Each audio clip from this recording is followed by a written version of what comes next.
to keep their cameras on, mute your phone. You know, board members, if you can, go ahead and, you know, use the raise hand feature so that we're not talking over each other. And hopefully this will be our last Zoom meeting. You know, if we can get cases back down, maybe we can all be together for our next one. So that would be a great thing. Well, Allison, would you go ahead and take roll call, please? sure. And I will comment, the governor has put the open meetings back into effect beginning September 1. So that changes between now and then. The November board meeting will be in person. And I will take the roll. Julie Spear. Here. Donnie Lewis. I heard Donnie say here from, again, Jenny Yoakum. Here. Rick Fernandez. Here. Daniel Guerrero. Here. Lori Hinkey. Here. Brad Miller. Here. Donna Montemayor. Here. Chip Thornsberg. Chip is out this meeting. Suzette Tiarina. Here. And Rick Tisch. Here. Thank you. Thank you, Allison. So we do need to approve minutes. We have a number of minutes to approve. And Shada's bringing up the minutes here. So we have our May 11th meeting that was held. We have the May 18th and 20th executive committee meetings. And then the business meeting we held on May the 28th. All of those meeting minutes were disseminated to board members prior to and should have been reviewed. If I could have a motion to accept the minutes. I'll I make a see motion. hand of Rick Tisch and of Donnie Lewis with a second. Allison, would you take roll or take a vote on accepting the minutes? Donnie Lewis. Yes. Jenny Yoakum. Yes. Rick Fernandez. Yes. Daniel Guerrero. Yes. Lori Hinkey. Yes. Brad Miller. Yes. Donna Montemayor. Yes. I'll just be skipping Chip since he's not here. Suzette Tiarina Yes. and Rick Tisch. Yes. All right, with that, our minutes have been accepted and approved. As has been the kind of agenda for our Zoom meetings, we will listen to our public comments first. And then as we go through the agenda, you'll see where those comments fit in. If you do have a question, you know, again, use the raise hand feature and we'll go from there. Each person will have 3 minutes to speak. And with that, if you'll bring Chris Demby in, we can start with our public comment.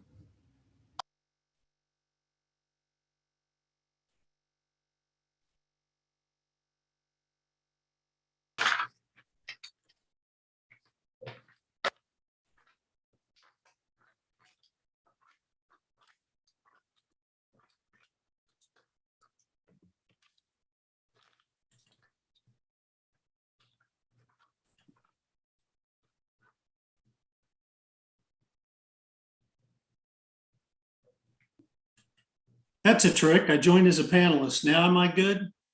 You are good. You want to introduce yourself, Chris? And Yep. My name's Chris Demny. I am a consultant pharmacist. This is all I do. I'd like to speak to the changes in D 1.3.1 and 1.3.2. You'll also find in your letter a packet from the Texas Ambulatory Surgery Center Society agreeing with what I'm proposing, and a letter from me and 7 other colleagues who do more than half of the facilities in the state.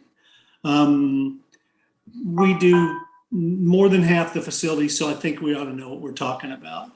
In 1.3.1 and in the 1.3.2 is the exact same rules. The surgery centers and the ERs have the same rules.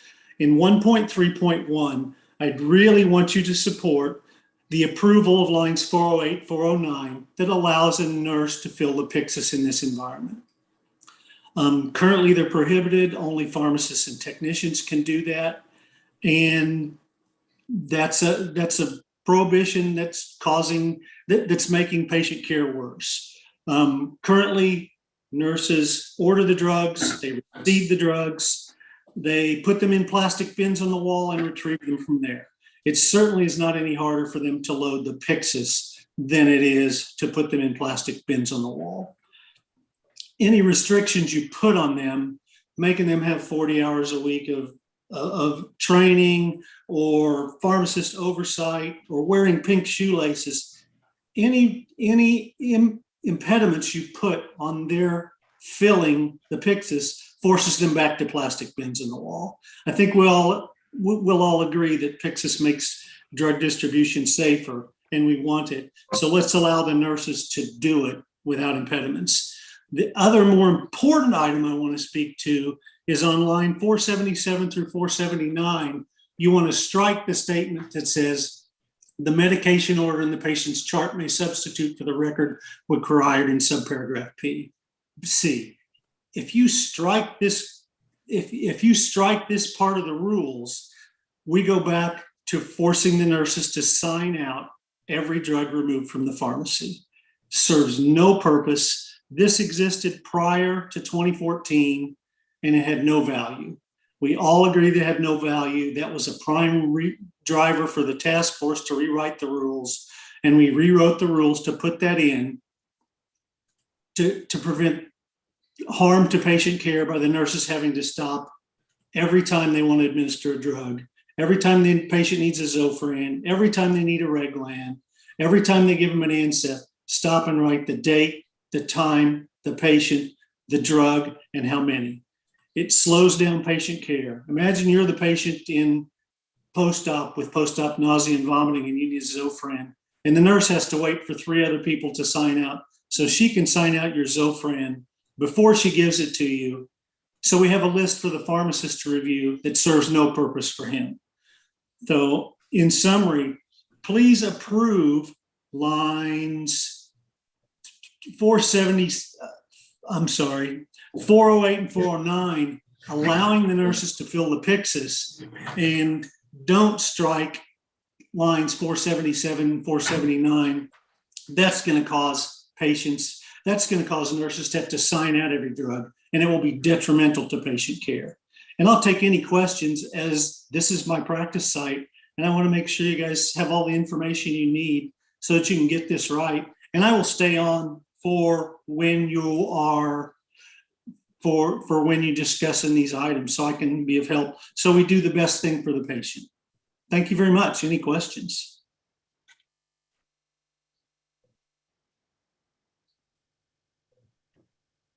Julie, I think you're muted. Thank you, Chris. Seeing no questions, we will go ahead and go to our next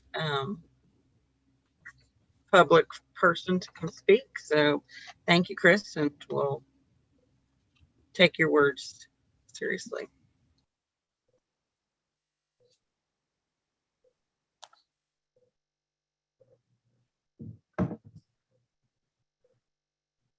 All right, our next public comment comes from Jeff Carson.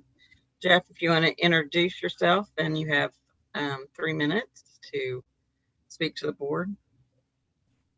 Thank you very much for the opportunity. My name is Jeff Carson. I am a compounding pharmacy owner in San Antonio, Texas, 3rd generation compounding pharmacist. And Julie, I assume this portion we're talking just about the compounding component, not MOU, or should I speak on both? You can speak on both. Okay, very simply on the FDA's MOU, it is a very flawed MOU. I think everybody understands that. My only advice, I'll just echo what our other trade association, APC, says about the MOU, and that is, if Texas determines that we are or have the ability to even sign the MOU in its current form, that we wait until the very last minute on the deadline just to allow the litigation to make its way through the court. It's not a guarantee, but there is a possibility that they will either strike it down or they will push it back much further. If we sign on too early, it sends a signal to the court that we are in agreement, and it might be to the detriment of the litigation. So when it comes to the MOU, I just recommend, if we determine as a board that we're going to sign it, just to wait until the very last minute. As for the compounding changes that we've recommended from the task force, first of all, I want to thank the board, thank Allison and Kirsten for their leadership. I was very excited to have the participation of the inspectors. You know, in the words of Winston Churchill years ago, he said, "A good plan acted upon is better than a perfect plan never realized."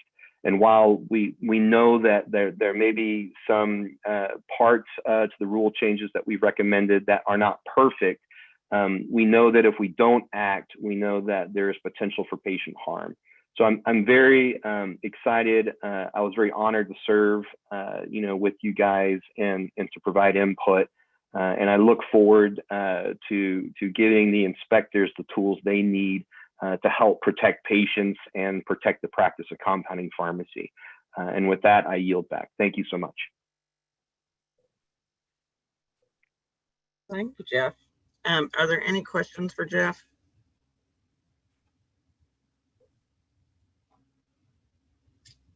All right, well, thank you for your time and for your comments. All right, with that, we will go to the portion of the agenda for the discussion and possible action regarding rules. Kirsten, do you want to announce the changes as far as Megan and John? Sure. Well, I think everyone knows that Megan will be taking on the role of general counsel on Friday of this week.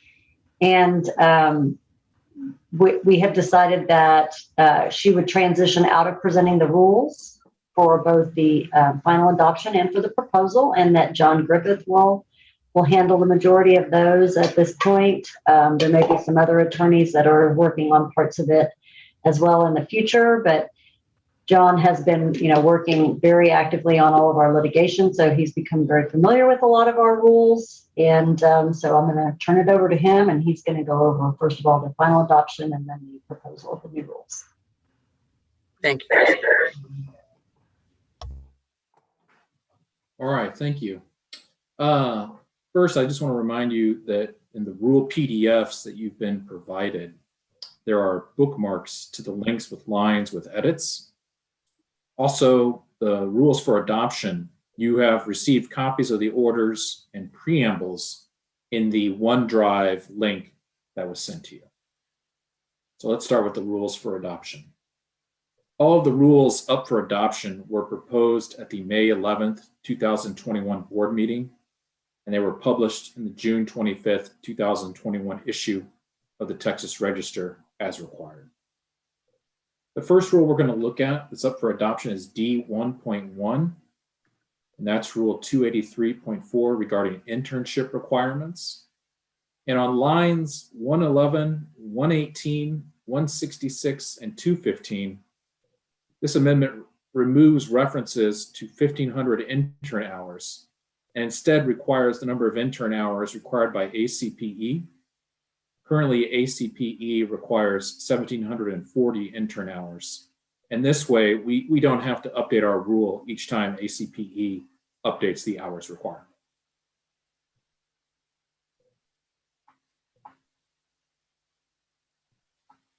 All right. Any questions, comments?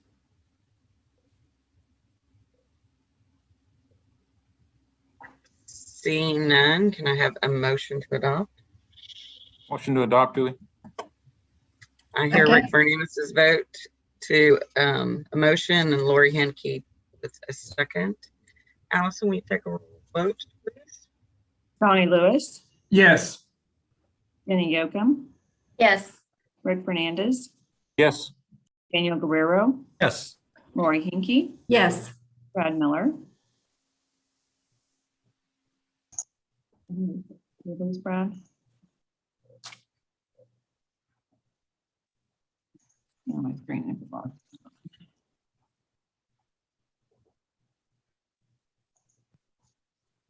Yes, sorry. Oh, there. I can't. I'm trying to get my screen so I can see everybody again. Donna Montemayor, Yes. Suzette Tirina, Yes. and Rick Tisch. Yes. Thank you.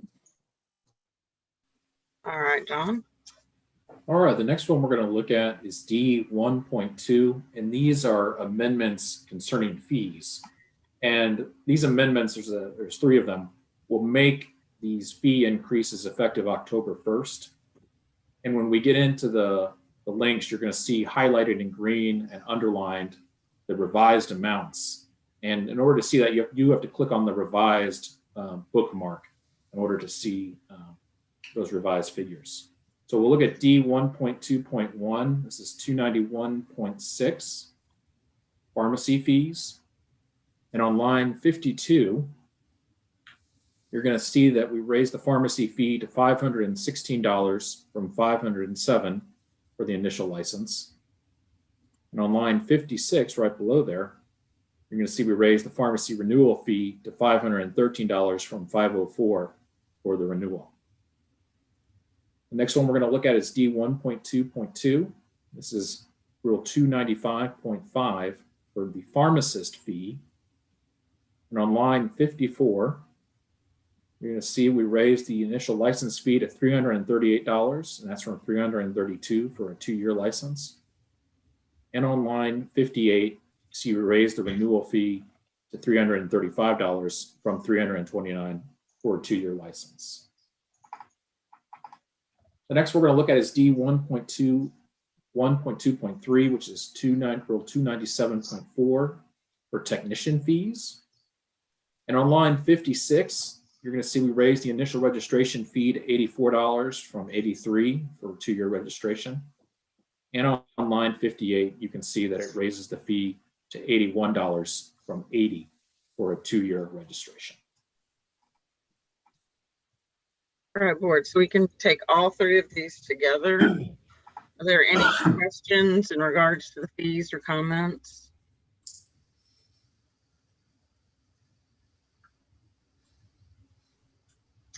Seeing none, can I have a motion to adopt? Motion to adopt? So we have a motion to adopt from Bradley Miller and then a second from Daniel Guerrera. Allison, you want to take a vote, please? Johnny Lewis, Yes. Jenny Yocum, Yes. Rick Fernandez, Yes. Yes. Daniel Guerrero, Yes. Lori Hinkey, Yes. Brad Miller, Yes. Donna Montemayor, Yes. Suzette Tirina, Yes. Rick Tisch. Yes. All right. John, if you want to go to D 1.13. Yes, we're going to look at D 1.3.1. This is Rule 291.76, and these are all amendments concerning pharmacies and freestanding facilities. And 291.76 is for Class C pharmacies located in a freestanding ambulatory surgical center. And the first line we're going to look at is line 408. And this allows an authorized licensed nurse to load an automated medication supply system with bulk unit of use drugs. That's one of the key changes. Then line 439, we update the interval for verification of a withdrawal of a drug or device while the pharmacy was closed for ASCs with a full-time pharmacist. On line 450, you can see that it clarifies that a record must be made at the time of withdrawal by a person removing the drug or device in ASCs with a part-time or consultant pharmacist. Line 456 clarifies the requirements of using a floor stock method of drug distribution. Line 471 removes reference to verification of a withdrawal because, as we just saw above, this is already addressed in another part of the rule. On line 480, it requires a record to be made of floor stock returned to the pharmacy. On line 702, It clarifies that suppliers' invoices for controlled substance records must contain the name, strength, quantity of the drugs, and the name, address, and DEA number of both the supplier and receiving pharmacy. And finally, on line 711, it adds reverse distributor for reporting the surrender or destruction of controlled substances. And you're going to see grammatical and formatting corrections throughout. Now, if you go to the link for D1.3, you'll see that there were 3 comments on this rule. We received a comment from pharmacist Lisa Walker in support of the amendment to remove the language allowing a medication order in a patient's chart to substitute for the record of withdrawal of a drug or device in the absence of a pharmacist to restock a floor stock area. But she expressed concern regarding the amendment to require an ASC pharmacy with a part-time or consultant pharmacist to make a record of withdrawal of a drug or device from the pharmacy in the absence of a pharmacist or for administration to a patient. And she suggested limiting the rule to only require a record of withdrawal for controlled substances removed from the pharmacy pursuant to a medication order. We also received a comment from pharmacist Christopher Dimney and a group, along with a group of pharmacist consultants, in support of the amendment to allow a licensed nurse authorized by a pharmacist to perform the loading of the automated medication supply system. But they expressed concern also regarding the requirement for an ASC to make a record of withdrawal in the absence of a pharmacist for administration to a patient.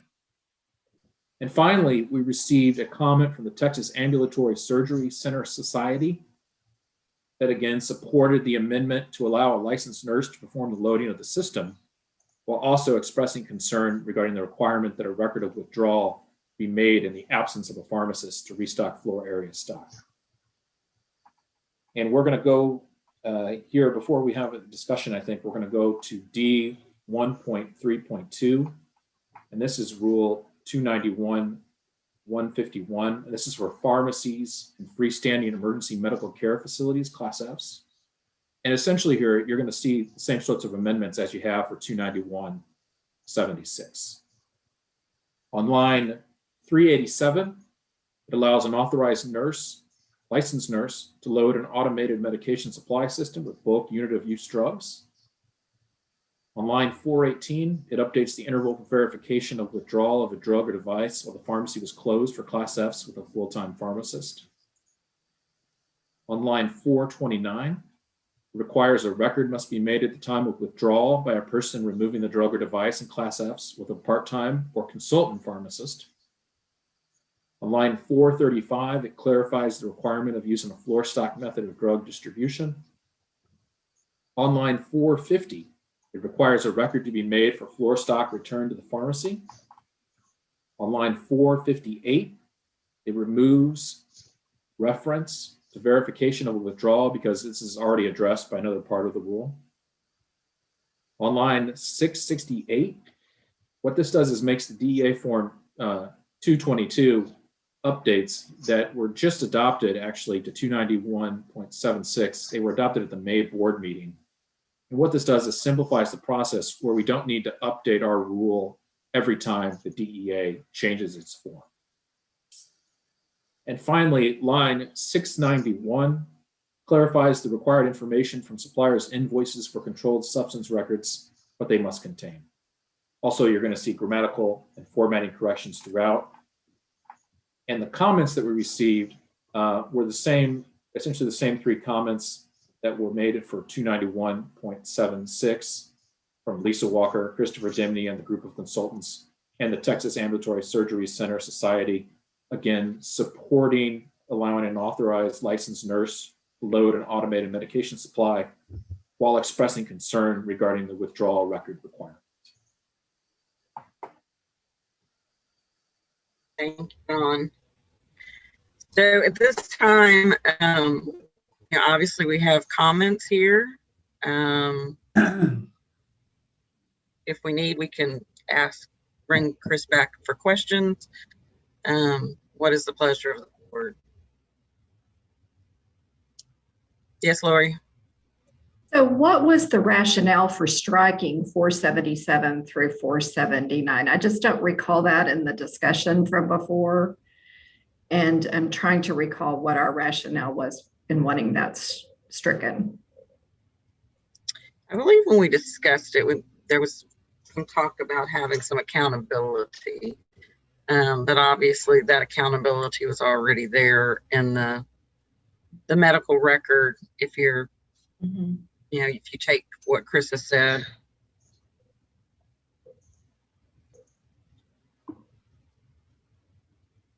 Yes, Jenny. Yeah, I agree with those who commented about allowing the nurses to fill the PICSs, as well as I think we should put or unstrike that one section that seems to be so problematic. I can see this because I consult for an ER, so I can see this being a big issue. Yes, Lori. And my primary book of business is in Class C healthcare facilities, but I do have 2 freestanding emergencies and 1 surgical center that are under my purview. And I agree with the comments that have been brought forth. Yes, Bradley. Also, I agree with the comments. The last thing I think we want to do is hinder patients receiving medication in an urgent manner. So I'll go with the comments that were submitted by the consultants, et cetera. So thank you. Donna. So do the machines actually record when somebody takes something out of them? So does this rule with that language, was maybe the intent that the machine at least needs to record that something is being taken out? Because it does say that a pharmacist doesn't have to review it, but at least every week, not at the exact time.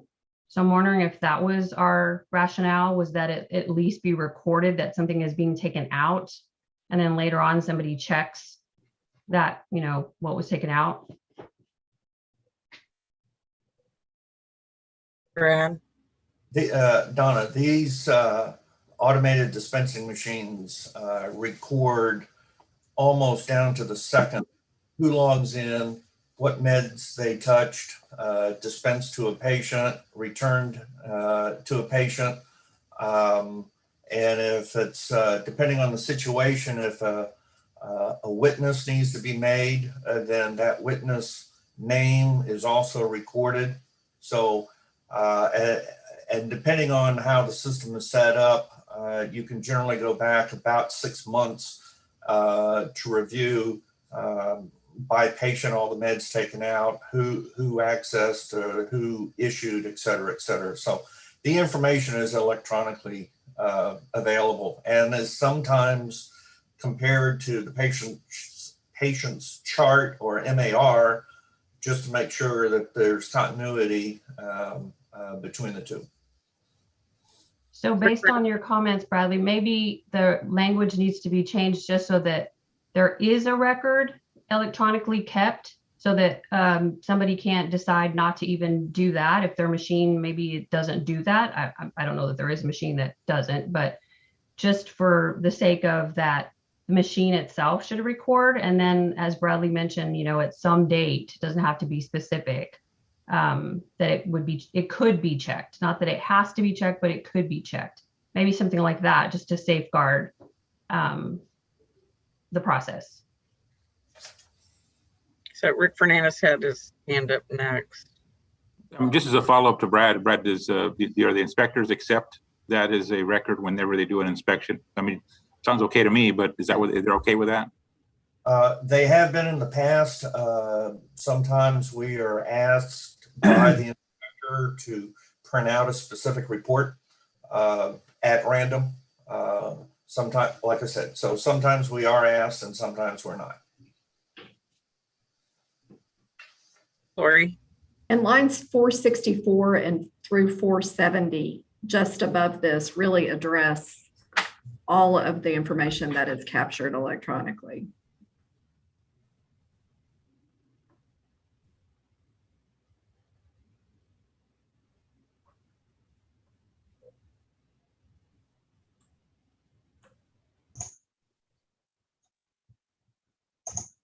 So what I'm hearing is that the board, based upon the comments, and correct me if I'm wrong on this, is that we are good with the language, but we want to unstrike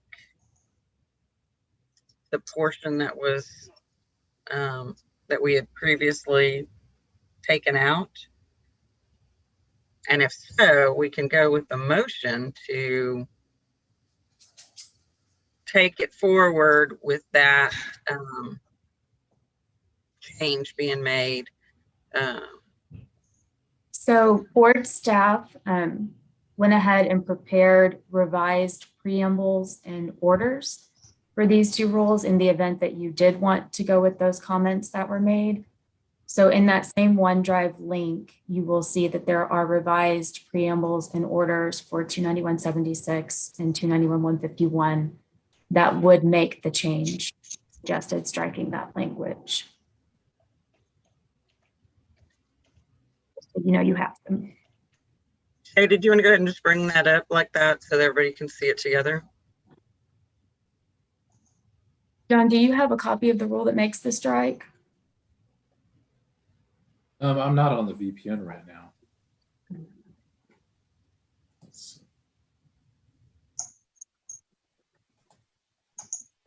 Let me get on. You'll go to 291.76. And then line 477.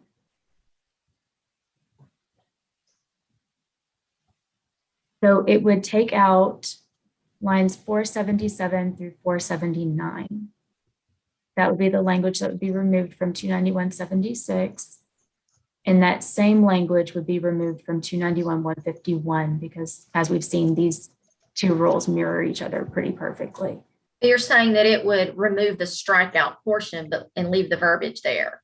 Correct. Yes. Okay. Correct. So we would take that strikeout and we might have to, there might be, renumbering that has to happen there, but the language itself would be restored. Perfect. I'll take a crack at the motion here. I'll go ahead and move that we move forward with the direction of council and approve the language with the proposed language that's been stricken through. I second. Did that fit what you're looking for, Megan? Yes, I believe it did. Thank you, Daniel. All right, so we have a motion to adopt by Daniel with the changes and a second by Donnie Lewis. Allison, you want to take a roll? Donnie Lewis, Yes. Cindy Yocum, Yes. Rick Fernandez, Yes.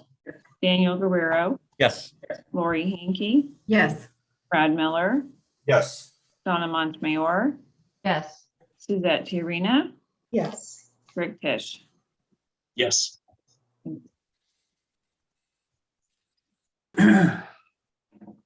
All right.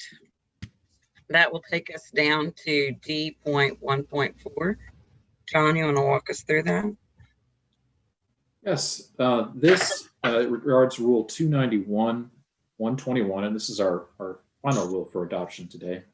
And it regards remote pharmacy services.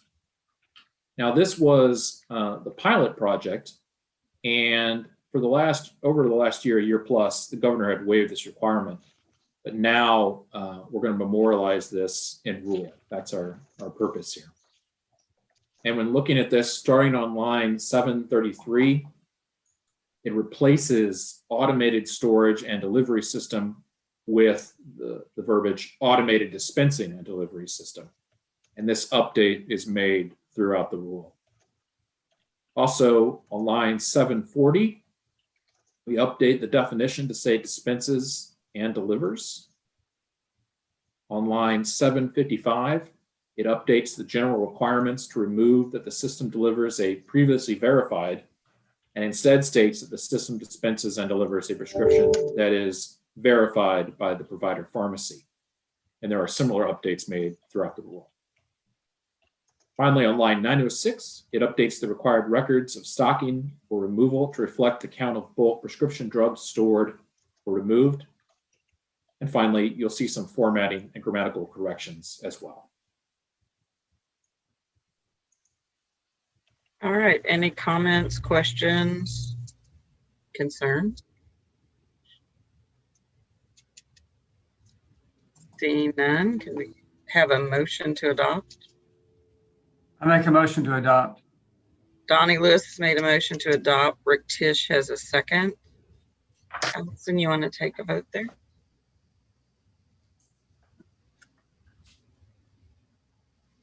Muted. All right. Donnie Lewis, Yes. Jenny Yokum, Yes. Rick Fernandez, Yes. Daniel Guerrero, Yes. Lori Hinkey, Yes. Brad Miller, Yes. Donna Montemayor, Yes. Suzette Tiarena, Yes. and Rick Tisch. Yes. Thank you. All right. With that, we will move into the proposed rules. And looking at the proposed rules, the first one we have up is D 2.1. And these are amendments concerning licenses and registrations for military service members, military veterans, and military spouses. And in D 2.1.1, you're going to see amendments to Rule 283.12 concerning pharmacists. Now, I should tell you that this change, along with the following change for technicians, is required by House Bill 139, and that was from this past legislative session. It simply updates the required documentation for a military spouse to receive an interim license or registration. So starting off, we're going to look at line 11, and that just updates the definition to include the Space Force branch of service, which was previously not included. And line 134 is the key update, and that updates the documentation required for a military spouse to obtain interim pharmacist license to include a copy of the permanent change of station order or the military service member to whom the spouse is married. And moving on to D 2.1.2, this is the amendments to 297.10 concerning technicians. We're looking at the same sort of thing as we had for the pharmacist. On line 11, it updates the definition to include the Space Force branch of service. And on line 91, it updates the documentation required for a military spouse to obtain an interim technician registration to include a copy of the permanent change of station order for the military service member to whom the spouse is married.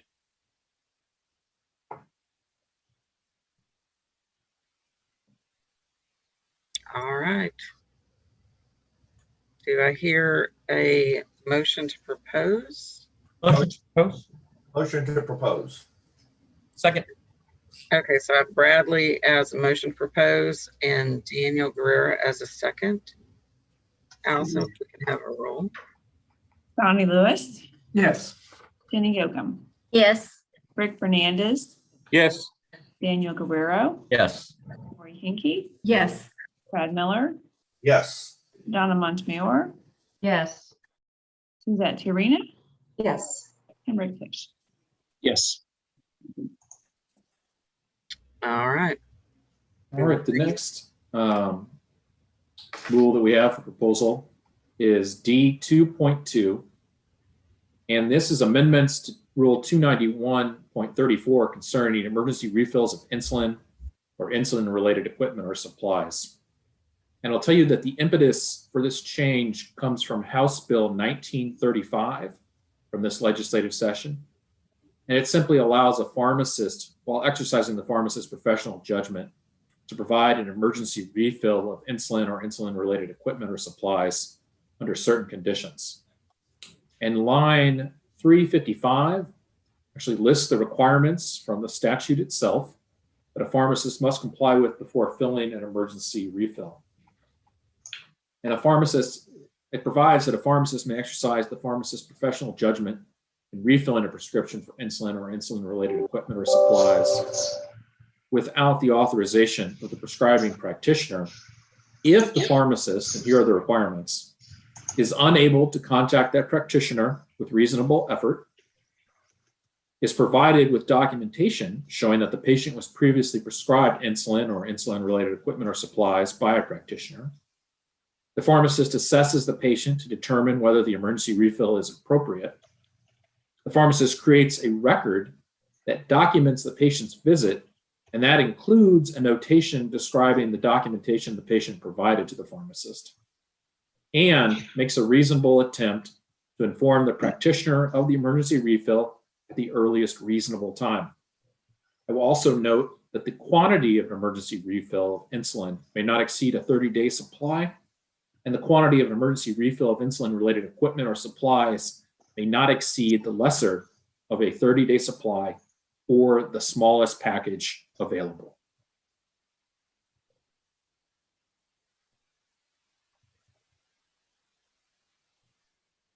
Questions regarding this? Again, this came out of House Bill 1935.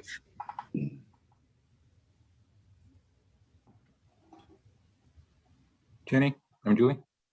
Yes, sir. Just want to re-clarify, John, if I'm in a pharmacy and I have a package that the day supply will be longer than 30, you don't have to break those apart. We can just do the smallest package available, and that's be sufficient for the emergency. Is that correct? That's my understanding, yes. Okay. Thank you. We've kind of always allowed for that, and understand like you can't break a vial of insulin and it's going to go over. We don't expect you to try to deal with that. We always have had the mindset that you need to take care of the patient and, document what's happening, but we'd certainly be fine with that. Yeah, I think Rick's question probably comes from pen fills rather than a multi-dose vial. Donna? Yeah, I have the same comment as Rick, because the language says that for the actual insulin, it's not to exceed 30. And then the supplies say that it can because of the packaging. So I'm wondering if we can't just make the language the same so that there's no issues with third parties or anything like that. Coming back and citing a board rule and saying, well, we're not going to pay for it because your board rule says you shouldn't have exceeded 30 days. So this is the language, it comes directly out of the statute. So we just mimicked the legislation here. So this is actually what's stated in the statute that the legislature passed. I think the question from Rick and Donna is, can we slightly tweak the statute or the language from the statute? I don't think we can do that. But. Yes, Rick. I don't want to see happen is what got some companies in trouble where they were putting it for 30 days supply and is actually longer.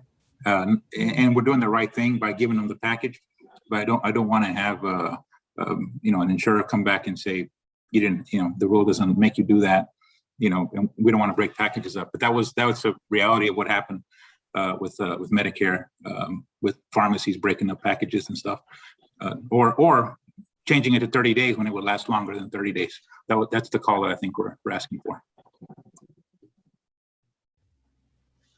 I don't think we can do something in our rule that's incompatible with the statute itself. We have to follow what the statute says. Megan, do you know the origination of this? How did this come from? Was it through an emergency like a hurricane or tornadoes or something that this arose that way? I'm not exactly sure what started this bill. Okay. One of the few that actually passed this last session, so obviously they thought it was important. I remember when we had, Hurricane Harvey in Houston, a lot of those people moved to East Texas or came there, and we had to deal with this. But I wasn't sure why that was. What was the reason? Our emergency rules allow that without. This is a separate one-off. Right. It seems like the intent of the legislators was to help the patient, right? So I don't know that they necessarily knew the nuances of how an insurance or third party would affect the pharmacy itself. It seems like in good faith, we could make a tweak to it so that the patient gets what they need And the pharmacy is also not penalized for doing so. I agree with that.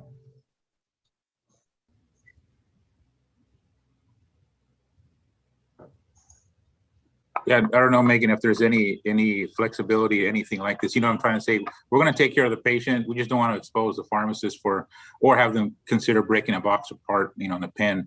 We want to give them what's necessary. But is there any way we could do anything with that situation? So what is the particular language that you're wanting to take out or move?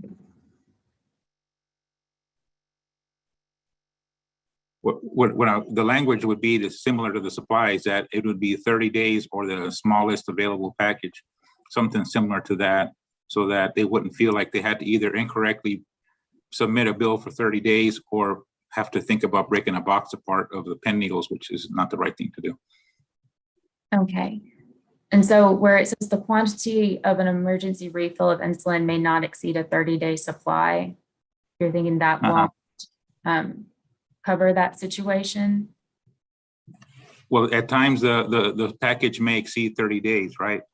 So that's really the issue. We're going to give it to them, but we want to be able to give comfort to the pharmacists that they may based on their dosage, it may be a 45-day supply for the smallest package available, right?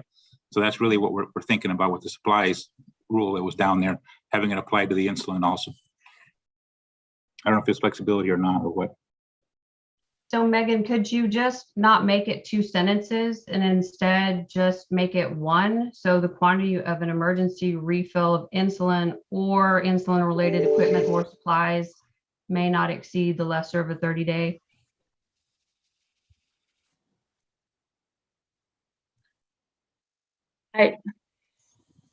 I worry about that because, you know, this is the wording that the legislature put into the statute, and they specifically made it 2 sentences. And so they did set those 2 separate standards. I understand what you're saying, but it worries me that it might be read in conflict. What would be the appropriate process to send it back and ask for clarification? To ask for clarification? Mm-hmm. We could reach out and see if we could get some clarification on this. You know, it was a legislative bill. So there's lots of things that need to be clarified. You could, right. You could ask the, you know, bill's author possibly, and it seems like that has remotely happened. However, the law is the law. Yeah. And from what I'm hearing from everybody, there's no intent of not having the law go into effect. It's just that clarification. And I think Brad has a comment or question. And I do have a question, and I don't know the answer. So the question being, why was 30 days selected as opposed to the wording, the take the 30 days out? I know it's a House bill and all, but why did they pick 30 days? Why could they not have said the smallest amount of insulin available? You know, so maybe it was 30, maybe it was 45, maybe it's 15. I don't know.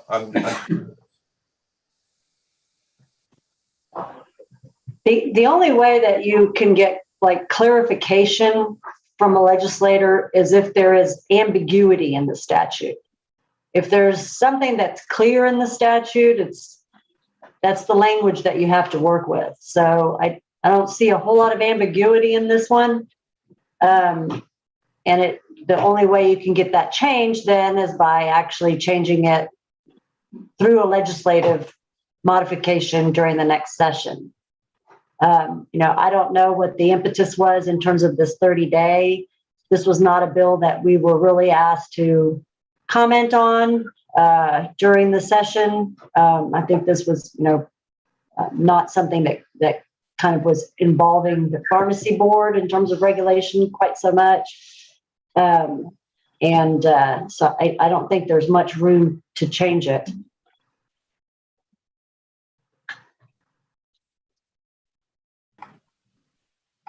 So back to the original question, there's really not really option that we have. We kind of told to pass this through. Is that correct, Megan? There's not really an avenue for us to say we don't agree with the way it's written. We just have to basically write it in, right? I mean, even if you Correct. don't adopt the rule, it's the law and the pharmacist can still do it. And they would have to comply with the law. Yeah, it seems like we don't have a whole lot of option here.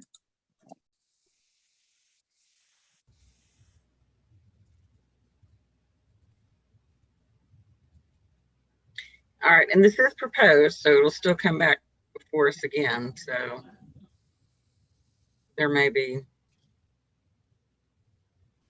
additional comment. So can we just at least go back to whoever wrote this and let them know what our concern is, and, you know, we realize their intent, just so that there's some record of at least knowing that?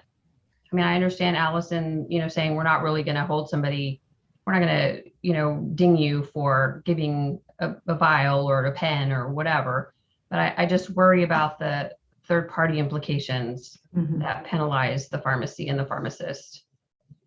I know that's always an issue with, you know, the rules and what our rules say, and then you getting dinged, but I just don't think we can't change that. You can, well, as the board, you can't lobby.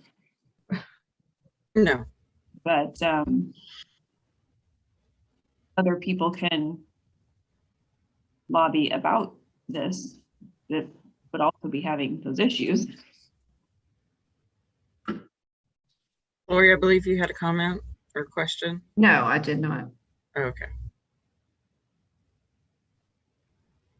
All right. Well, I'm sorry, Brad. Sorry, one last question.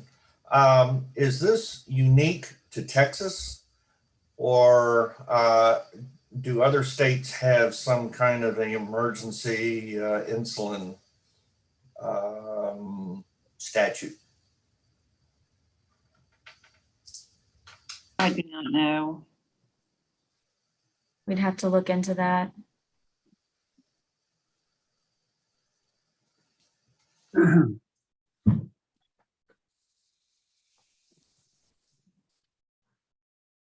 All right.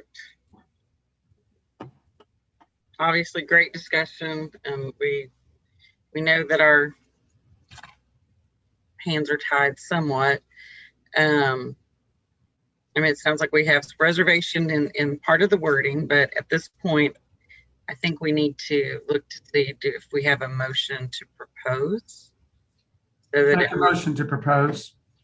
So Donnie has made the motion to propose. Second. Rick Fernandez has made the second. Allison, you want to take a vote there? Donnie Lewis, Yes. Jenny Yoakum, Yes. Rick Fernandez, Yes. Daniel Guerrero, Yes. Lori Hinkey, Yes. Brad Miller, Yes. Donna Montemayor. Yes, but only because I have That to. Was that Tiarina? Yes. Greg Tish. Yes. All right. So my suggestion is, before we go into the compounding, is to take a 10-minute break, or actually we'll say, since it's 9:59, an 11-minute break, and come back at 10:10. Is that good for everybody? Good. That's good. All right, we'll see you at We have 10:10. to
Julie?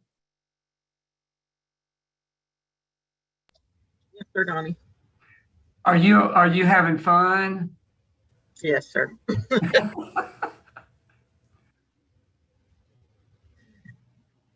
It is good. My granddaughters made homemade ice cream last night and had a movie. So, Oh, hey, Donna. Yes, Hey, Donna. Donnie. Hey, we should just, if we could just be one of her grandchildren, it would be a wonderful thing. That's all I want to be, is one of her grandchildren. That's right. I would adopt you both. Well, that's good.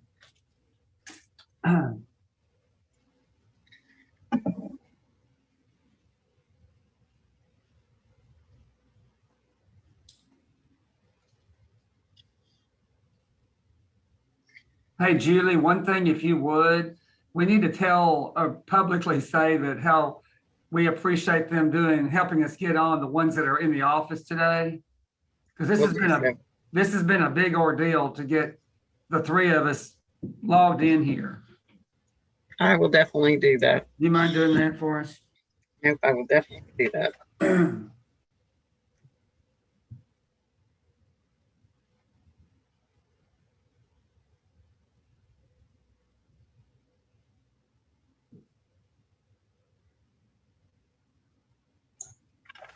Hey, Julie, will the board meet in November on the 2nd? Is it a one-day event, or are we going to make it a week long and stay at the Four Seasons and enjoy ourselves? My guess is it'll be a one-day meeting, my friend.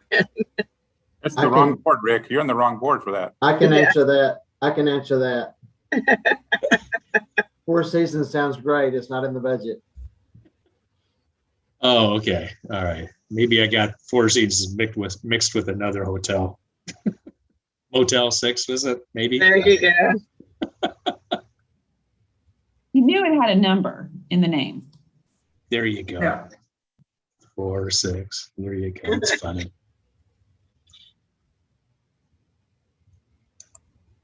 Tim's already laying down the law already, huh, Tim?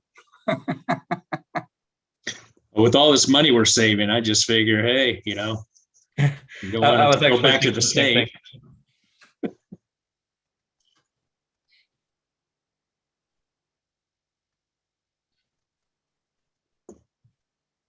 I wish it worked that way.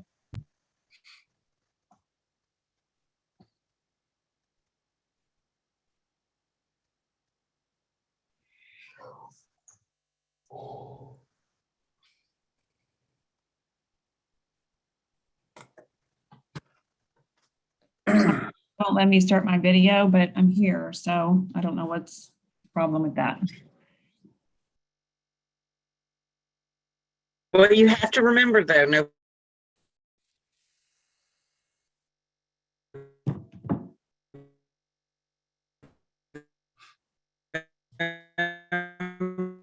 Is a different budget. We missed everything you said. Julie? Uh-oh. And she's frozen. And this is why we need to go back to live meetings. I do have 10:15 now, so I can't see if everybody's on.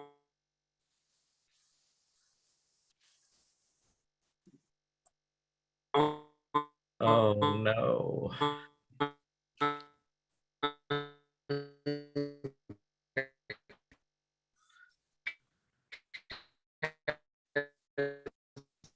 She's going to have to reboot herself.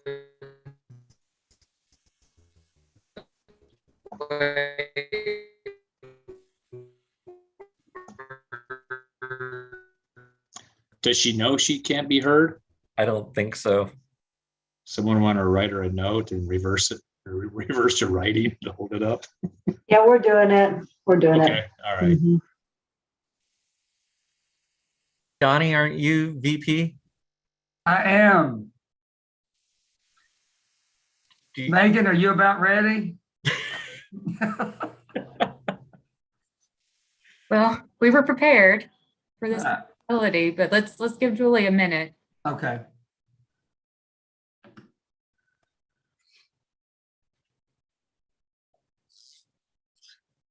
Oh, there she is.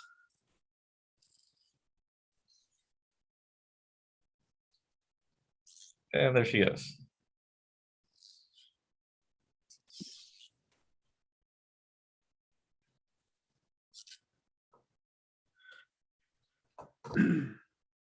They were going to try to have them reboot and then try to get back on.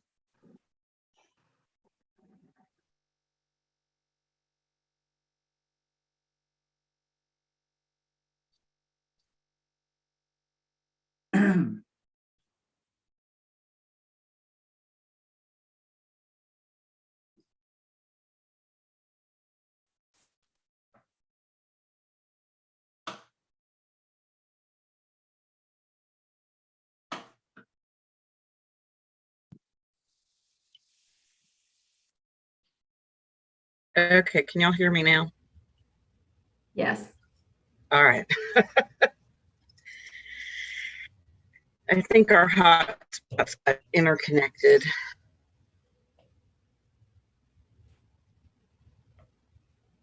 Julie, did you freeze again? Nope. Okay, you blinked. Oh, I'm here. Sorry. Okay. Okay, I think everybody's coming back on. All right. So, John, the floor is still yours. You want to start us on our conversation on compounding? John, you're on mute now. Well, that's helpful. Yeah. We're going to go a little bit out of order, and we're going to start with D 2.3.4. And these are amendments concerning 291-131 concerning requirements for pharmacies compounding non-sterile preparations. We're going to go through this amendment first, because I think it will provide some context for the other changes that we're going to be proposing. I will note that these amendments are being suggested based on the recommendation of the board's compounding advisory group. So that's where they come from. All right, looking at D 2.3.4 on line 28, we simply add the definition of cleaning. And on line 54, it adds the definition of sanitizing. Moving to lines 73 through 78, it requires all pharmacists involved in the preparation and handling of compounded non-sterile preparations to possess the necessary education, training, and proficiency, including 1 hour of ACPE accredited continuing education during each renewal period. Now, line 79 lists the requirements for pharmacists involved in the preparation and mixing of compounded non-sterile preparations.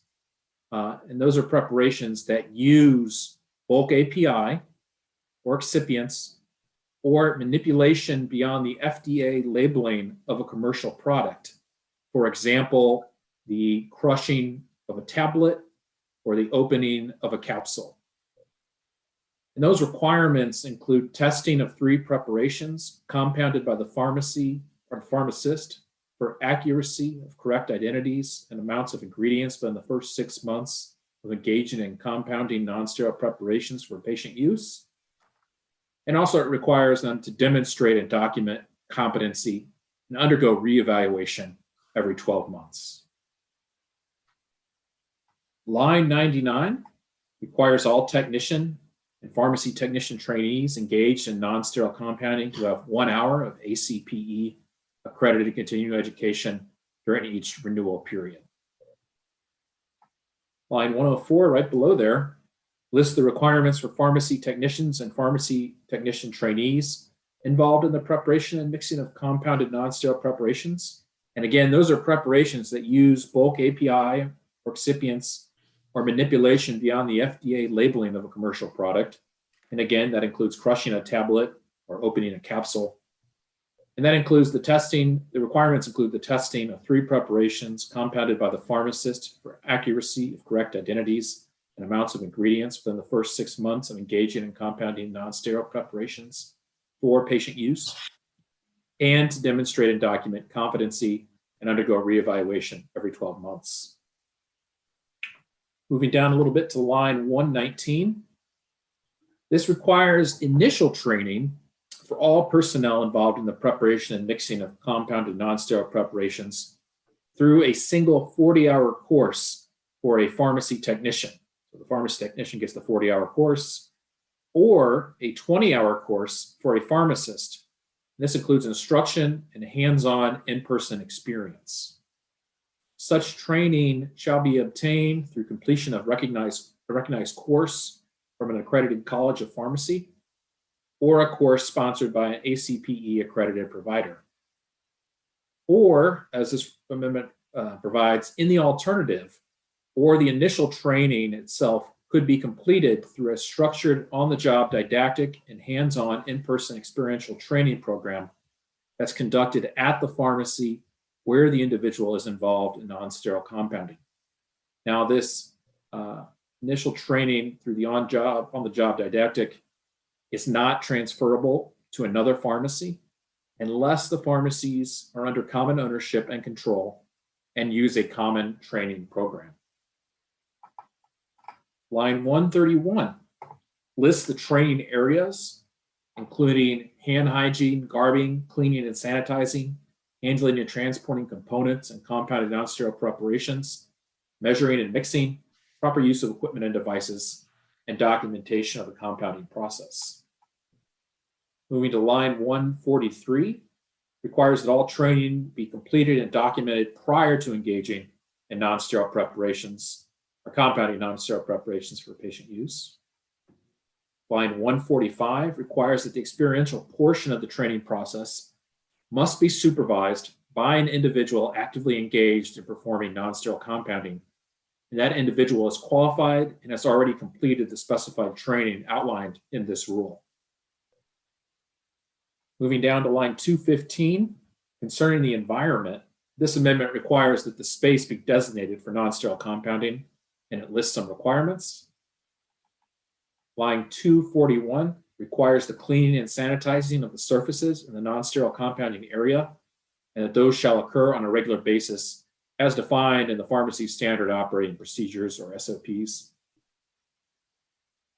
Line 248, regarding the equipment and supplies, this amendment here, it removes the TSBP from performing a periodic inspection.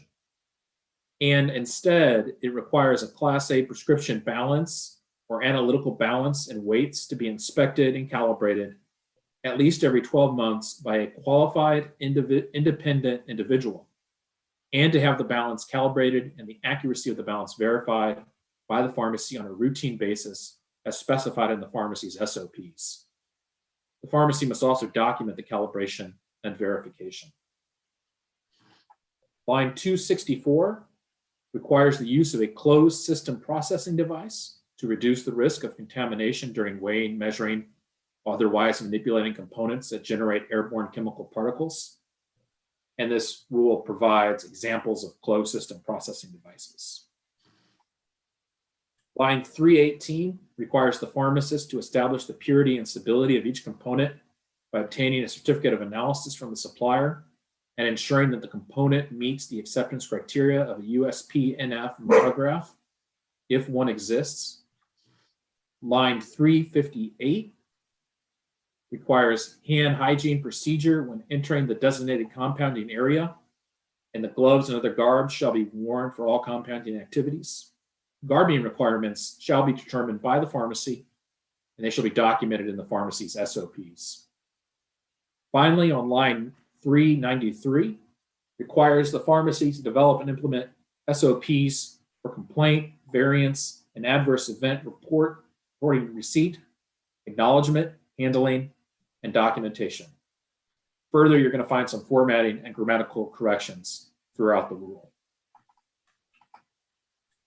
And then we're going to move to D 2.3.1.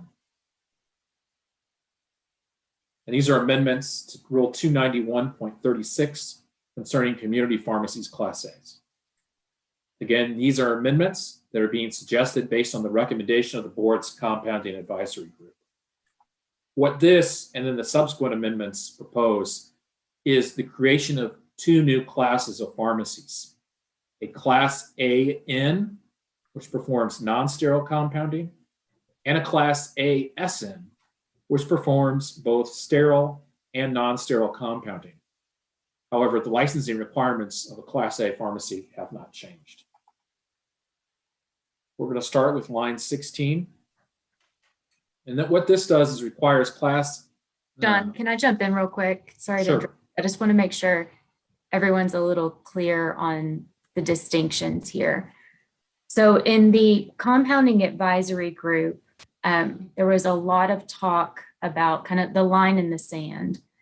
And that is where, you know, a pharmacy would start to be subject to these additional requirements that were in 291-131. And so you probably saw that repeated several times where their line in the sand was being involved in the preparation and mixing of compounded non-sterile preparations that use bulk API or excipients, or manipulation beyond the FDA labeling of a commercial product, which would be the crushing of the tablet or the opening of the capsule. And so it's once you know, a pharmacy or pharmacist or whoever it is crosses that line in the sand, that they're subject to these additional requirements, or that they would be subject to these new classes of pharmacy that John's about to go over. And I think kind of having that frame of reference, you understand a little bit more about what these rules are doing and why they're suggesting that they be put in place. So Megan, do you think we should go ahead and discuss that prior to going into the other? You can, or John can go over and, you know, kind of explain the new classes of pharmacy that would, you know, have to be created for this. And, you know, all of these rules kind of fit into each other. So they all kind of work together to create this new system. It's up to you how you want to handle the discussion. We've already started. Let's go ahead and go through all of them, and then I want us to discuss that line in the sand as well as added classes.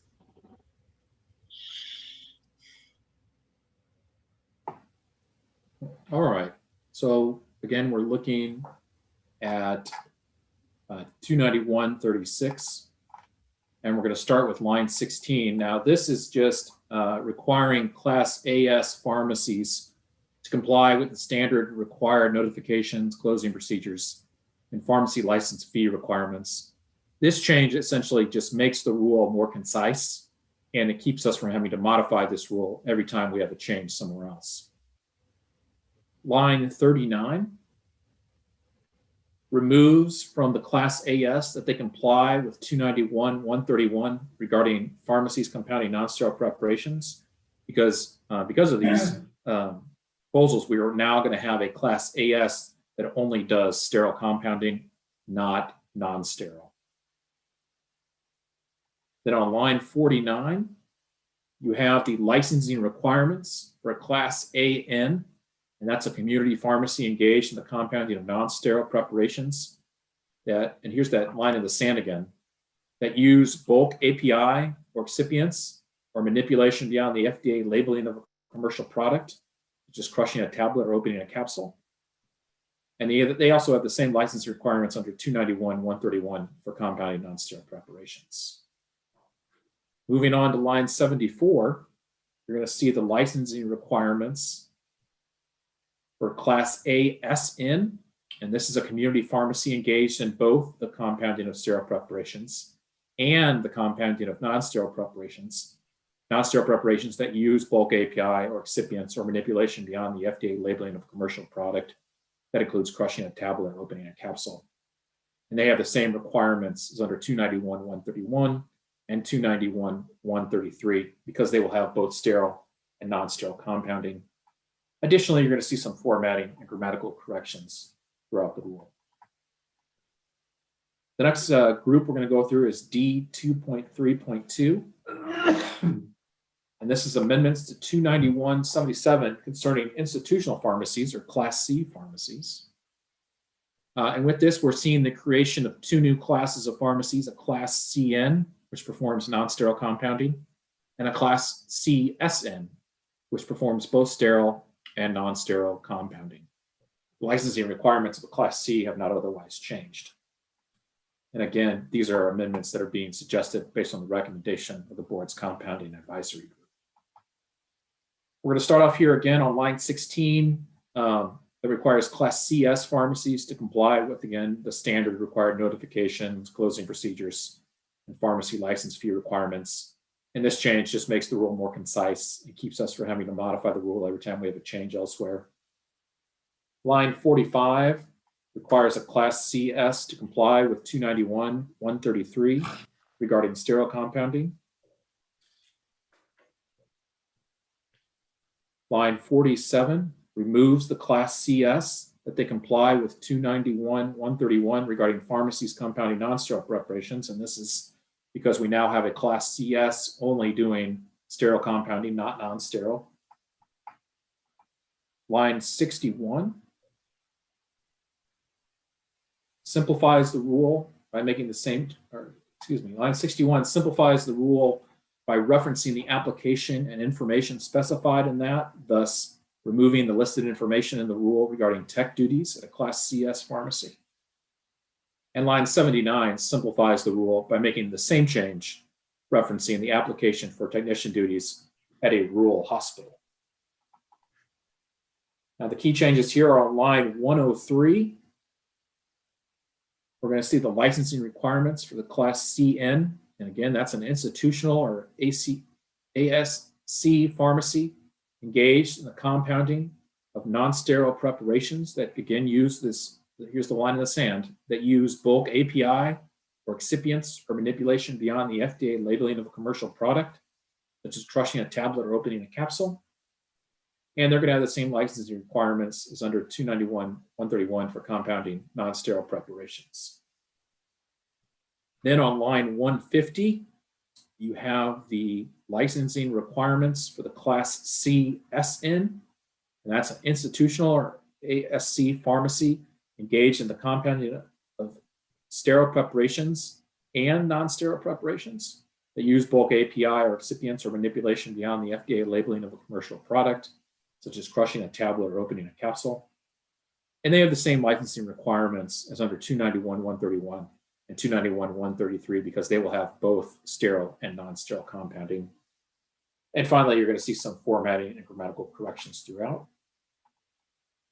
Next, and finally, we're going to move to our last one here, which is D2.3.3, and these are amendments to Rule 291.106 concerning non-resident pharmacies or Class Es. And what this does here is create two new classes of pharmacies, a Class EN, which performs non-sterile compounding, and a Class ESN, which performs both sterile and non-sterile compounding. The licensing requirements of a Class E have not otherwise changed. And again, these are amendments being suggested by the board's compounding advisory group. Starting off here on line 31, we have the same sort of language as the other ones, requiring the Class ES pharmacies to comply with the standard required notifications, closing procedures, and pharmacy license fee requirements. And this again makes the rule more concise and keeps us from having to modify it every time we have a change elsewhere. Line 56 removes the requirement that Class ES pharmacy engaged in the compounding of non-sterile preparations comply with 291.131 because they won't be. And the key ones here, line 66, licensing requirements for the Class EN, and that is a non-resident pharmacy engaged in the compounding of non-sterile preparations that use bulk API or excipients or manipulation beyond the FDA labeling of commercial product, such as crushing a tablet or opening a capsule.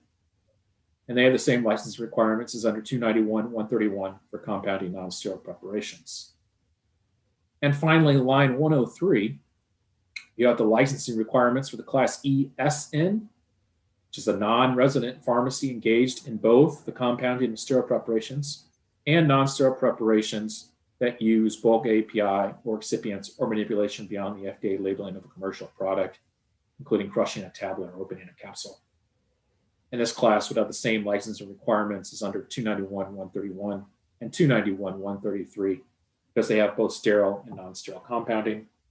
And additionally, you're going to see some formatting and grammatical corrections throughout. And that's it. Thank you, John. All right, board. What is your questions, concerns? Rick? I guess we should circle back to what you brought up, Julie. And I'm not sure if Jeff is the person to address them or not, but this line in the sand, I just want to make sure I have a little clarity on it. What are the dosage forms involved with that line in the sand? Does it include creams or just simple creams, or are we talking about, just those mentioned in that line in the sand? Could we have more clarity on that? I think that it's our job to come up with the clarity. That Okay. was their recommendation. Did we get a report stating they were going to make these proposals prior to this, or this is the first time we've seen them? Unless I missed them, is this the first time we've seen the recommendations? This is the first time that you've seen the recommendations. So they met on June 24th, and that's when we kind of finalized their recommendations. So they've been working on these for a while, more than one meeting, going through and trying to refine them. And I know there was a lot of discussion about what this line in the sand should be, and a lot of conversation about that. And I do think Jeff Carson and possibly some other members of the group are here if you did want to ask them questions about it. Jenny's got her hand up. Yeah. I was going to suggest, since I saw that Jeff and Jim and Ray, who are all on the advisory committee, that if they were available to speak, maybe they could discuss what all was discussed in those meetings about the line in the sand and what, like Rick is asking.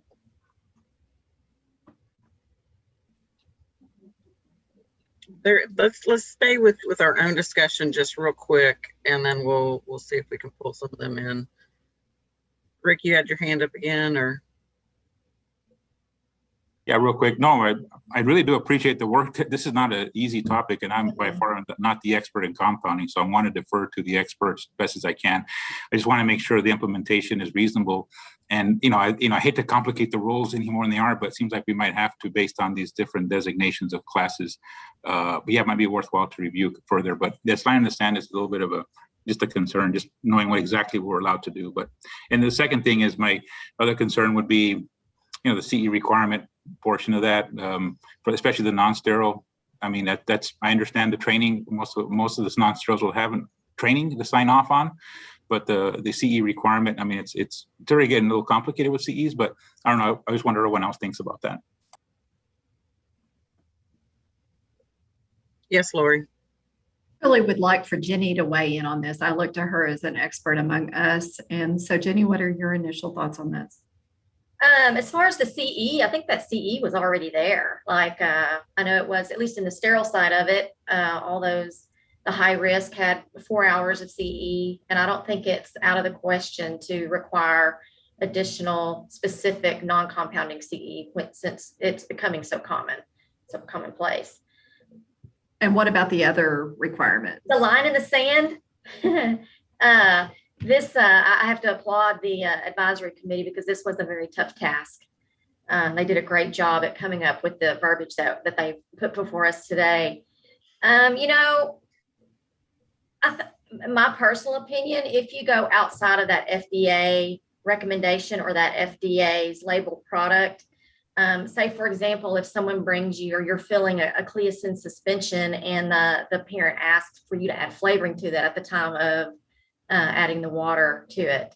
Of course, it would still require prescription, but given the pH variances of the requirements of these drugs and these different flavors, I think that is considered part of this new class of pharmacy, because there is so much education that goes into looking into those types of requirements for the different drugs and the different pHs of the flavors.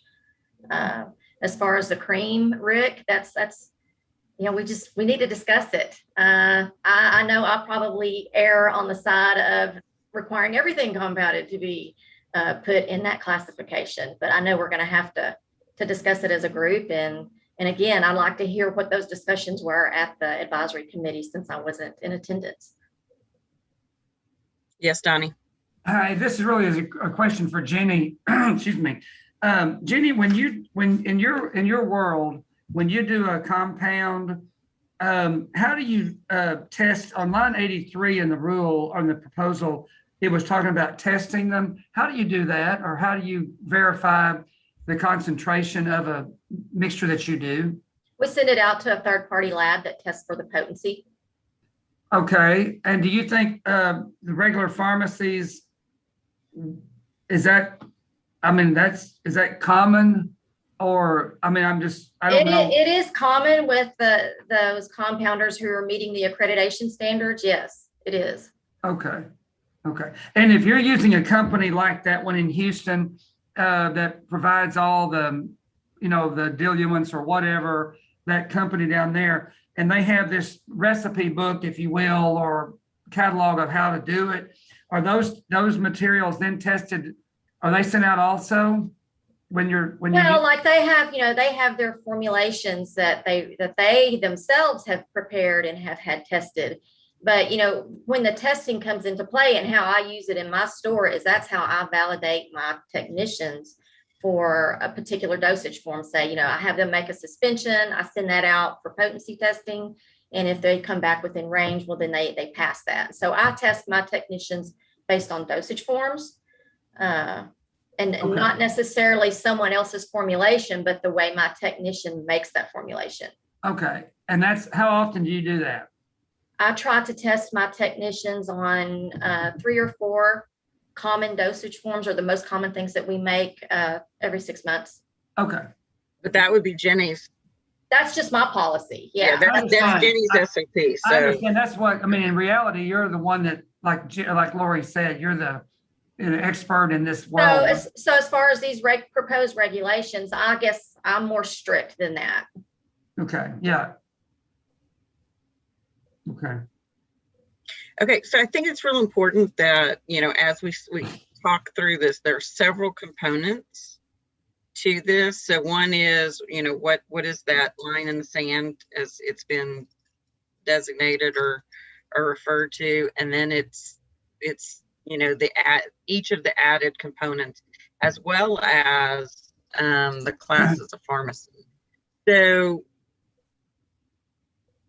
I guess at this time, it sounds like the board's pleasure would be to have possibly those that were on the committee to come in and maybe ask them some questions. Am I correct in that assumption? I think so. All right, so we will go ahead and I guess Ann, you're in charge of bringing them through, or Lily. Yeah, Julie, who do you want to come over? I know Jeff Carson's there. Jenny, you mentioned that you thought there were. I thought I saw Ray Solano and Jim Hertzer.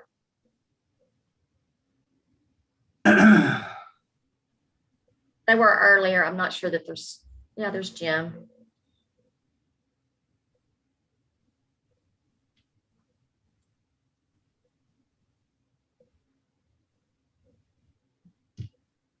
All right, board. So we have, well, I'll ask each of them to introduce themselves, starting with Jeff, going to Jim, and then Ray, if you will introduce yourself and your position out there in the pharmacy world. And Jeff, I'll turn it over to you to introduce yourself. Thank you. Jeff Carson, San Antonio. I've been compounding for about 24 years, and I'm down in San Antonio. Retail compounding as well as home infusion compounding. Jim, if you'll introduce yourself. I'm Jim Hertzer from Las Colinas Pharmacy. We're in Irving, Texas, Dallas area, and we've been compounding since 1984. And do both sterile and non-sterile, and I'm accredited through ACPE. And Ray, if you'll introduce yourself. Ray, we cannot hear you.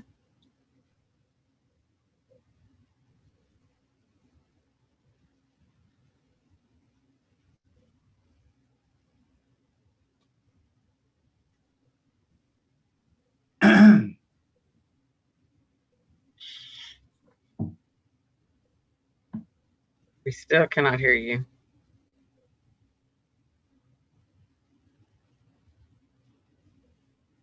No, no. No.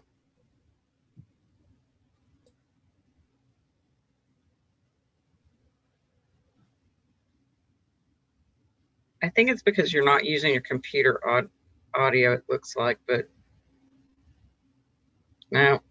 All right, well, let's start with our questions with Jeff and Jim, and possibly Ray can get his audio fixed. Who has the first question for these two gentlemen? Yes, Rick. Well, I guess to circle back to the first question, gentlemen, you guys are the experts. So this line in the sand, do we need to have better definition, or do you feel this is a good enough the way it's written without making it too complicated? What do you all think? I guess I'll kick us off here. You know, I'll start with intent. You know, our intent is to protect our patients and to protect the citizens of the state of Texas. And when you start from that perspective, we came into the first task force meeting to discuss our frustrations and the things that we've seen. And a lot of us, like Jim mentioned, I know I can speak for Ray, you know, currently I have URAC accreditation, PCAB accreditation, JACO accreditation. I have more accreditations than I know what to do with. And when I look at all the requirements, you know, we talked about the best practices, if you will, of people compounding. And then we listened to the state board inspectors of their frustrations of, you know, where they felt like they lacked the tools necessary, you know, to really prevent bad things from happening. And in other words, there was a lack of rules. And so we kind of came up with this dilemma that we needed to draw a line in the sand. And that line, the intent of the line in the sand was not to deny patient access to necessary compounded medications.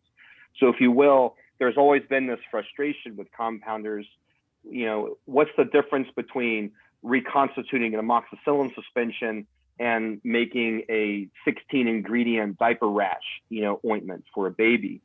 And we needed a way to kind of draw a line in the sand so that a majority of the pharmacies out there that are compounding can continue doing what they're doing and not inhibit that practice. But at some point, there's a line in the sand that when you cross it, there is a potential for patient harm that becomes much more significant.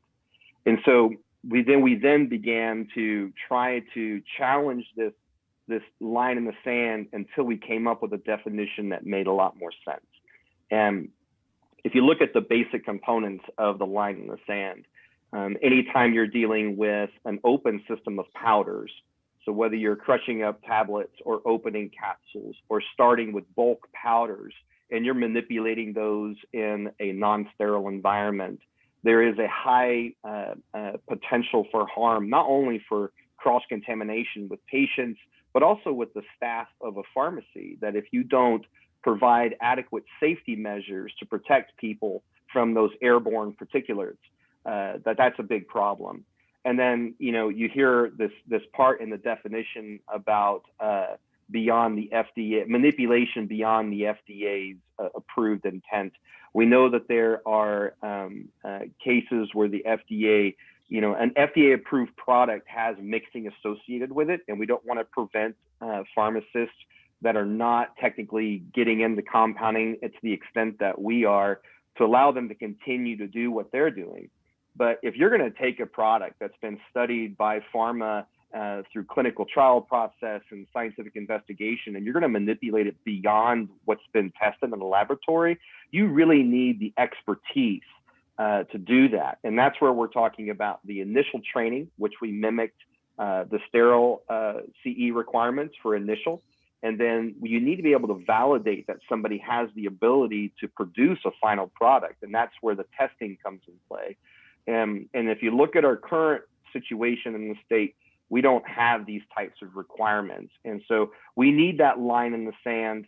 Our state board inspectors need the line in the sand. And our patients that are served by the practice pharmacy in the state of Texas, they need that line in the sand to prevent harm.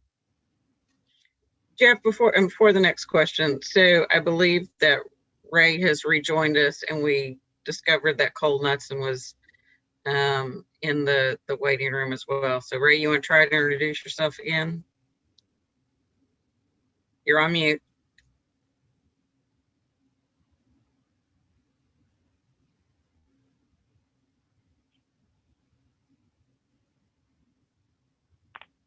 Sorry about that, guys. Trying to do There two you things at the same time, trying to fill prescriptions at the same time. Shouldn't do that, right? My name is Ray Solano, pharmacist at PD Labs. We're a compounding only pharmacy. We're nationally licensed, and all we do is non-sterile compounds in Cedar Park, Texas. All right, and then Cole, do you want to introduce yourself?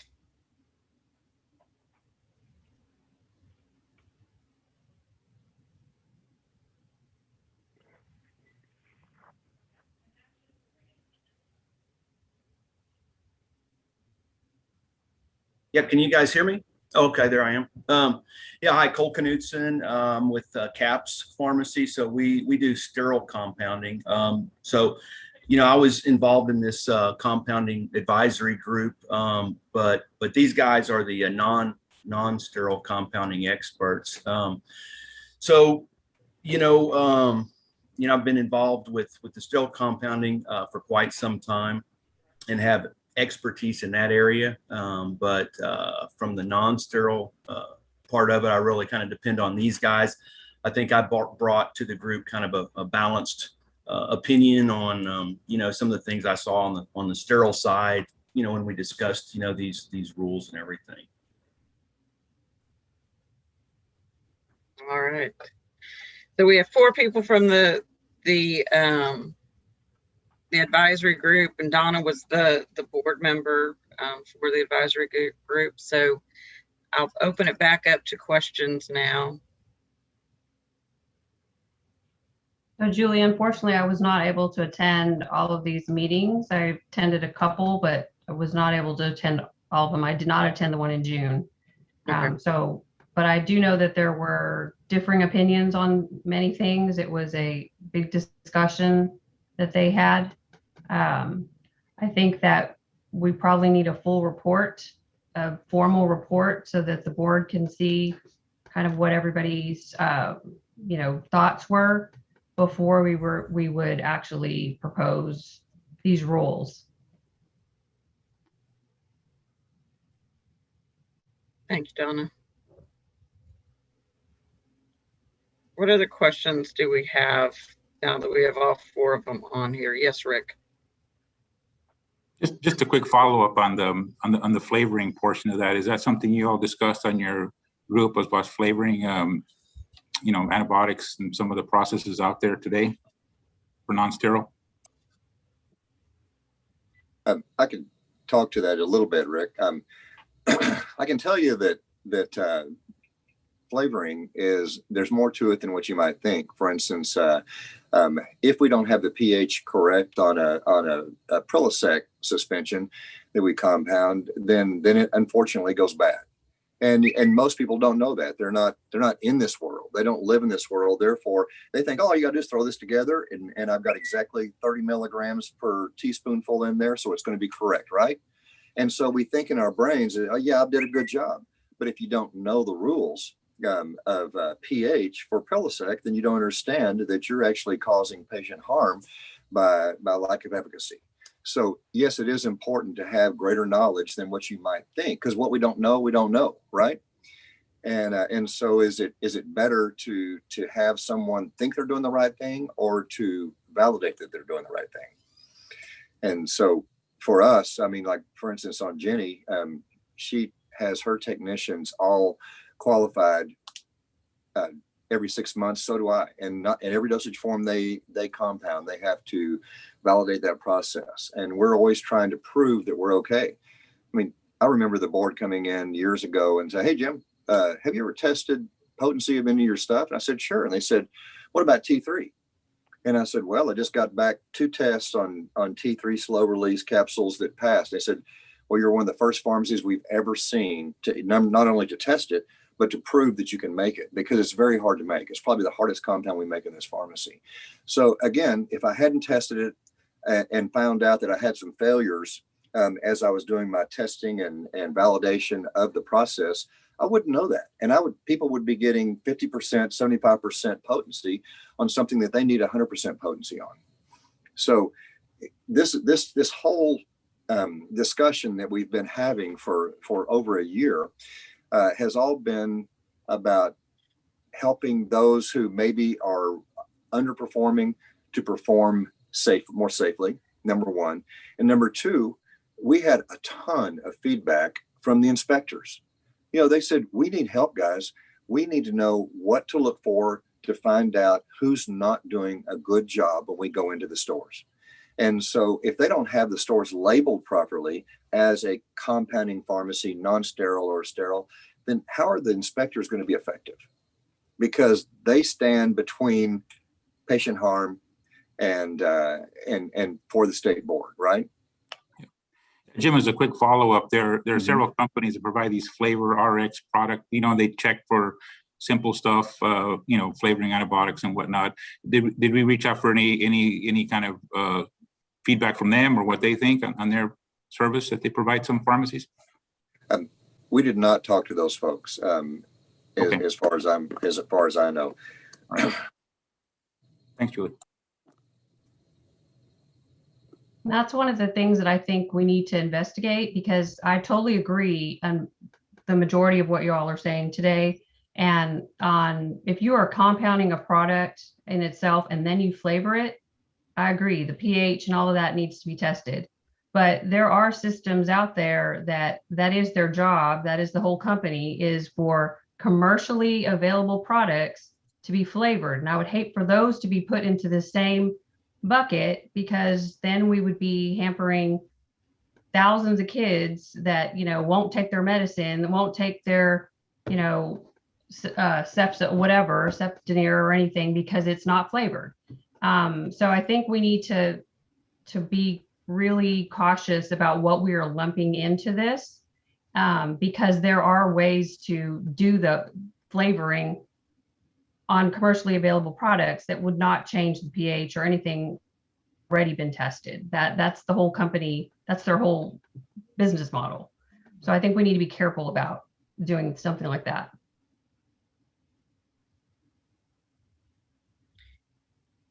Donna, you had a question, or you raised your hand?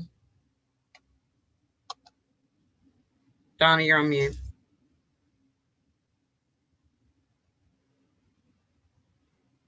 You're still on. I'm sorry. This is a question for Jeff. Jeff, you mentioned earlier about, of course, your companies that you're dealing with, or your individuals do this full time, like what Jenny does. But for the pharmacy that's in a rural area and they're doing one thing, and they don't have access to a compounding pharmacy, like these cities do. Were you talking about those same rules applying to those pharmacies that do one thing maybe every 6 months? Or how did y'all factor in the pharmacies that don't do very much? Yeah, thank you for the question, Donnie. Let me start with a comment to answer that question. Also kind of making a comment as to what Mrs. Montemayor said earlier. It is a big challenge to come up with a line in the sand. And we know that we can find examples like pediatric flavoring, which do pose kind of a challenge, with the line in the sand that we drew. What started all this when I first gave testimony at a live state board meeting, and that tells you how long ago it was my personal level of frustration was that we had an incident with a suspect, compounding operator that caused patient harm 3 times in a span of 3 months. And then when I started to evaluate why that patient harm caused, that's when I vented to you guys. I pushed on my colleagues, and we started this process to try to come up with a way to prevent harm. That is the foundation of this. I will tell you that the differences of opinion that were brought up over the last year plus from all the different walks of life, and I really enjoy. I know Cole's like, I'm just sterile, Cole brought as much to the table on the non-sterile side as the rest of us, because it was such a differing opinion conglomeration of people, including chain pharmacists, hospital pharmacists. We were all there.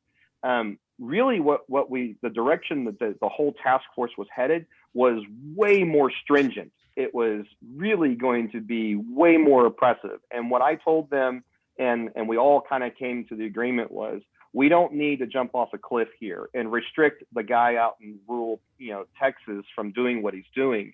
We need some baby steps. And believe it or not, what you see in front of you is, in the task force opinion, is a series of baby steps in the right direction. And, our goal, again, is not to prevent any, small town pharmacy in the middle of nowhere from doing, serving their patients. Instead, it gives the state board inspectors the latitude and the tools and resources necessary to help that single, pharmacy out there that's doing a single compound here and there understand the rules better and be more compliant, and give them that opportunity. You'll notice in some of the things that are recommended that these are things that don't happen tomorrow if you guys approve. There is time, for people to become compliant. If you look back at when we first did the sterile compounding requirements for the 40 ACPE hours to get initial sterile certification, we had the same pushback from people. And then as soon as we get into implementation, then people realize, no, this is the right thing to do. And you don't hear anybody complaining about, the CE requirements, to get into sterile compounding.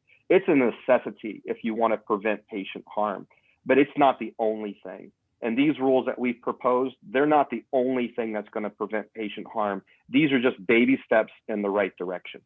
Okay. So Jeff, I have a question for the group. And I'm just thinking, in the past year and a half that we've gone through, and, looking at 30 plus years of being a pharmacist.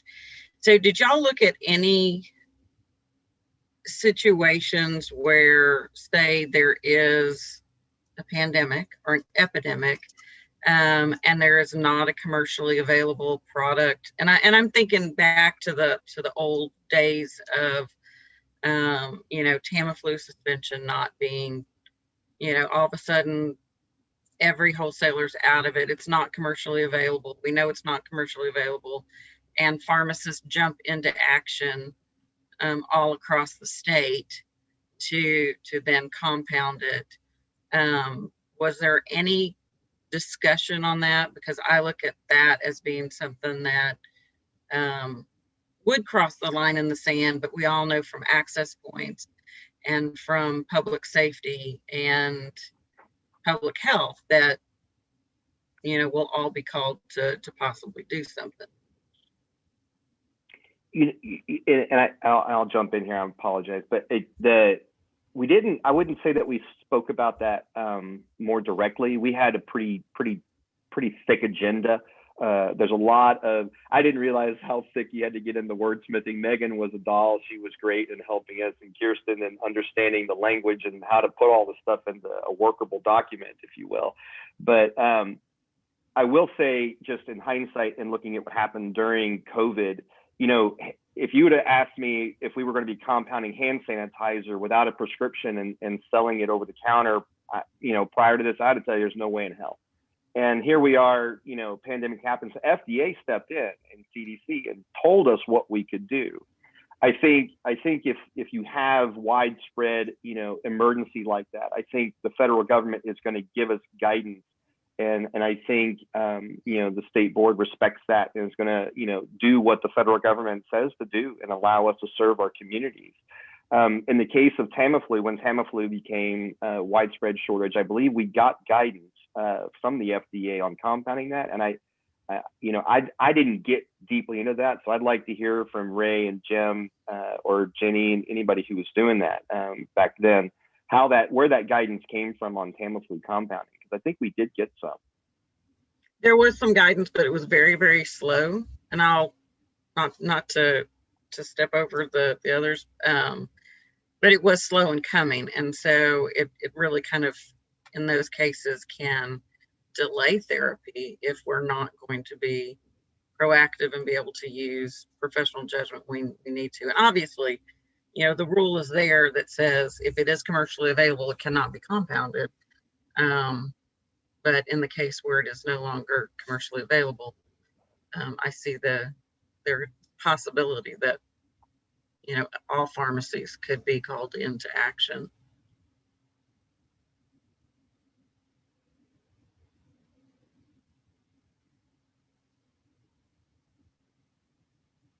Questions, comments? Everybody's gotten really quiet.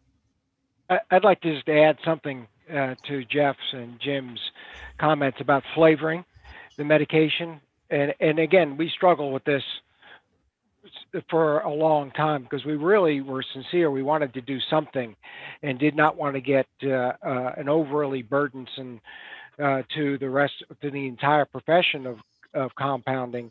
So we put the pharmacists that they use their professional judgment when they're using pre-manufactured drugs or drugs that are available from FDA for its original purpose. And we did not want to step on those products that are available and make small modifications. And we do know sometimes small modifications, like Jim said, can make a huge difference, especially in pH, but we're hoping that everybody is professional. But we were really targeting the bulk material of using the bulk powders and how there's absolutely just very little structure for this. So we try to draw some sort of delineation because most of the surveys said people did magic mouthwash, and we spent a lot of time to make sure we did not restrict those people that are doing some very, very simple things. And I think that's what Donna was talking about, is those simple things that are being done. So I think that a lot of the effort went into this wording that allowed for some of those common sense approaches to be done.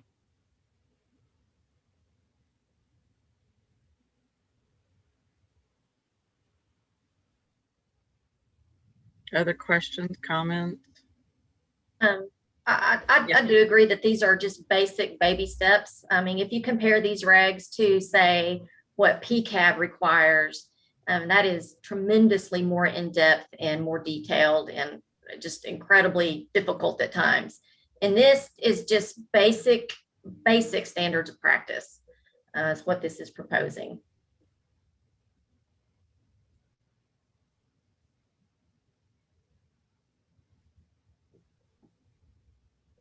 Other comments, questions? You know, there's a pharmacy located in my community, and this pharmacy did not subscribe to any powder containment.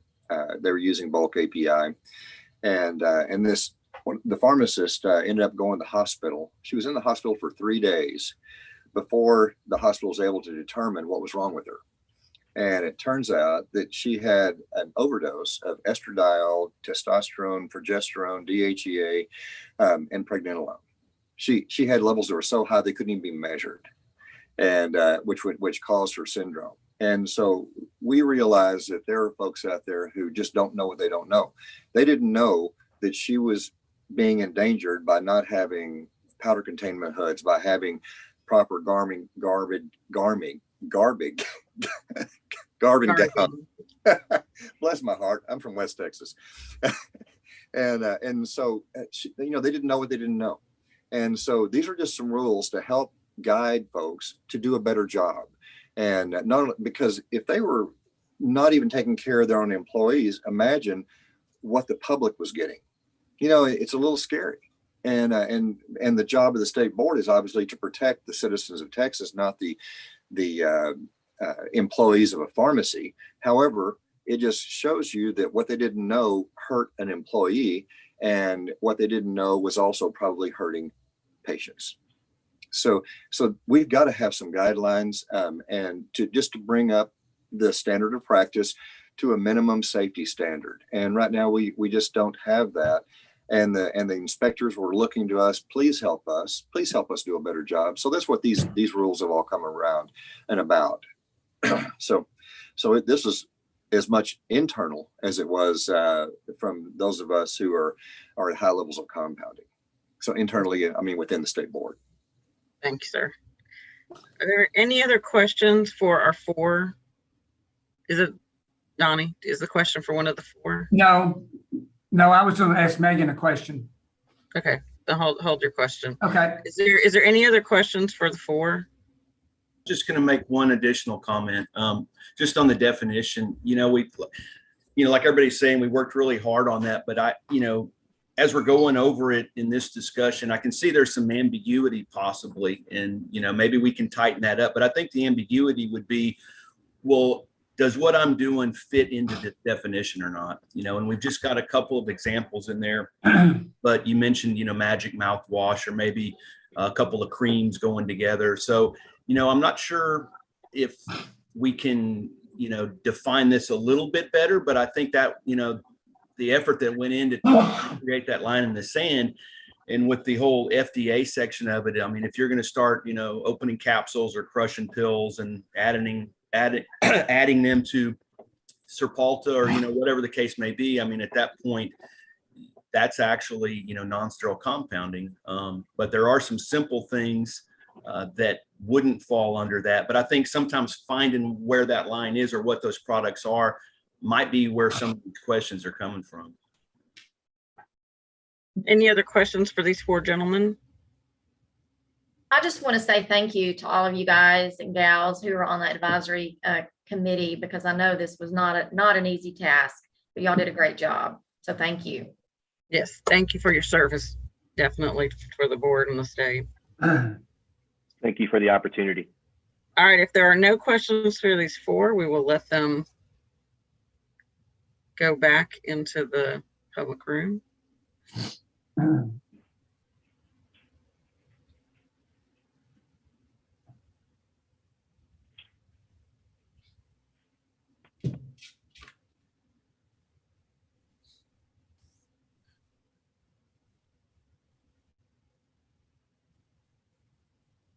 We have 1 left.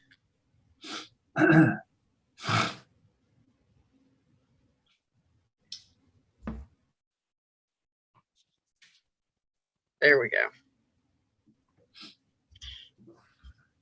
All right, since there were really no questions for them, I really feel like the conversation needs to be between the board members at this point. And kind of just hear what everybody's thought processes are. I do think that there are many levels of this and that they all need to be taken into consideration. And I'm hearing a little, not only from the 4, but from the group, that there's possibly some tweaking that needs to occur, but wanted to get us back together as just us for conversation. Yes, Rick? Thanks, Julie. I think the process that what I thought we normally would do was get a reporting from the advisory groups and have some time to kind of read through this a little bit more deeply. I think there is some ambiguity there that was mentioned, and while I think something has to get done soon, there are some rules that got to get put out there. Yeah, I think a little more time to help with the ambiguity might be good with a report first, and then we can have a little more preparation to know what to ask and to cover, because I said these could be considered baby steps for some, but maybe for others they're not. Mm-hmm. So I don't know what everybody thinks about that. So yes, Lori. Yeah, I agree with Rick's recommendation, and I likewise appreciate everybody's work on this. It seems like it's something that we really, really need. A question for Donna and Jenny. So which side of the line do you see magic mouthwash on, according to what has been proposed today? When it's made from commercially available products, it's on the non-compounding side of it. Mm-hmm. I agree. I just think that the definition doesn't put it on that side. I think the definition needs to be tweaked because, as Jenny mentioned, just putting 3 things together that are commercially available, that shouldn't be on that compounding side. Okay. Thank you. I mean, I know that they've been working on this for over a year, and I don't want to slow this process down because we do desperately need it. But the magic mouthwashes, the flavorings, the mixing two ointments together, maybe 5% of the overall non-sterile compounding that's taking place. So to me, this covers the other 95%, the biggest portion where there is more potential for patient harm. I would like to see us just move forward. Of course, not final adoption today, but have it go forward so that people are able to comment, and let's discuss it again at the next board meeting. And maybe in that time, we could get the report from the group. It does concern me a little bit with and like I said, I thought about this a lot last night when I was kind of reading through everything and looking, but in the case of an emergency, where we have, Tamiflu, and we got a flu epidemic, not commercially available, that definitely crosses the sand. And I wonder what, as a board, we would need to do in the case of emergency. Do we need to put things in place for that? So I think there are some things that do need to be really looked at and considered. Yes, sir, Rick. Just real quick, Julie, or maybe I could ask the board staff. Normally when we have an advisory group put together something, a recommendation of some sort, does it go to a report first before it goes to a rule, or does this normally happen this way? I just want to make sure we're consistent with that. Does that normally work this way? Yes, normally we would present it in the form of a rule if they worked on a rule. So since these members of the task force worked on a rule in developing their recommendation, this is how we would present it in other circumstances as well. Okay, thank you. Yes, Lori. So when I think to emergency situations, I think to how quickly Allison and Kirsten convened us as a group when the hydroxychloroquine issue became an issue back in March of 2020. So am I correct in thinking that we as a board could take quick action in the event of a pandemic or something that required some emergency, very rapid action to address the compounding concerns that we've got? There are provisions in the Open Meetings Act that allow for that under certain emergency circumstances. I don't know if that would meet the definition of an emergency normally, what you're talking about. The reason why we were able to do that is because we could convene this board, by virtual means, because the governor had waived the open meetings requirements. So it kind of depends on the circumstances. Gotcha. Several things would have to be in place. Right. Thank you. Yes, Donnie. I was going to ask Jenny. Jenny, do you think that that the compounding environment, we need, like you said, move slowly into this, because this is the baby steps. Do you think if we did that today, it would impede the concerns we all have at the next time we can ask questions or see the report or make modifications? Well, I mean, this is something that your licensees are asking for. This is something that your inspectors are asking for. This helps out a lot of folks with doing their daily jobs. And I really don't see a lot of opposition to this, other than maybe from a few who might not be doing it correctly. But the powder containment's a huge issue. Right. And it is a huge patient issue, safety issue, employee safety issue. And it's needing to have been done for quite some time now. Right. I understand. Hey, I just had one more question for Megan or from Kirsten, but I'll go with Megan. Megan, how does this actually work on the pharmacy side? If they're doing this on this new classes, do they just go from one class to the other one, or how does that work? Just a logistical part. So you're saying if a class A wanted to do non-sterile that crossed the line, they would have to apply for this new license and meet those licensing requirements that John went over in those rules. Okay. they would go to that, depending on whether they were doing sterile as well, they would meet either the Class AN licensing requirements and apply for that, or the Class SN if they were doing both. Same for those other ones that John went through. So at an inspection, if the inspector saw that they were doing that or she questioned them, then that's when the dialogue would start. Is that how that works? Yeah. So Okay. I think, there'd be some education there and, telling you're crossing the line and you need to, look at getting the license that's required to do this. Okay. But we don't charge for that. Like when we switched people that were doing sterile compounding, we, they let us know they were sterile compounders and before we had those. And so we switched them from an A to an AS without a fee. So there wouldn't be any fee associated with changing to a non-sterile pharmacy. They would just basically fill out the form and let us know that that's what they're doing. And like Megan said, meeting the requirements. And then we would switch them, they wouldn't change their number. It would just be how we recognize them in our system as a non-sterile type pharmacy or whatever they applied for. Donna, I think you had another comment a second ago, or was I wrong on that? Yeah. You're talking to me, right, Julie? Yes. Okay. Yeah, I was just going to say that I do agree that we do need to do something because there are people out there that are not qualified to do any of these compounds. But I just struggle with that definition, which is the basis for the whole thing, as being too restrictive. And I think that needs to be addressed before this goes to, further as a proposed rule.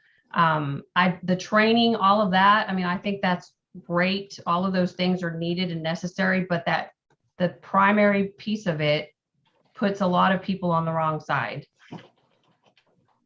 What if we added exceptions? Would that be a better comfort level if there were an exception to that definition? Not including like products kind of thing? Well, we can't list products, but like an exceptions, which would be a mixture of 3 commercially available liquids. So that would cover your magic mouthwash, a mixture of 2 commercially available creams or ointments. Something along those lines that would help narrow it a little bit more. We'd have to do something about the flavoring, when you're just doing well, granted, we are, here to protect the public, not protect business interests, but those businesses that do the flavoring probably have a pH chart. They've probably done their own testing, and that is something that pharmacist using their own discretion could utilize, using that data when coming up with a correct BUD, or if they need to test it for a certain pH. Well, would we say that if you used a system that is a commercially available system, that would qualify? Because they do all the testing and there wouldn't be a chart anywhere in the pharmacy, but all of those are tested before they provide the formulation. They're tested with that particular commercially available. That's what I'm saying. If they have a chart, and they do provide those. I've seen those at some seminars. Well, there's not a chart. It's because most of it's automated now. It's all built into a chip in the system. So, but are all those flavorings, are all those businesses, are those FDA approved? Are they FDA moderated or looked at? Yes, they're all tested. Yes. Yeah. They're all tested for buds and everything else. They have all of that, but it wouldn't be that each individual pharmacy would have like this chart that had all that in there. It's all baked into the software and the chip and all that. Lori, I think you had a question or comment.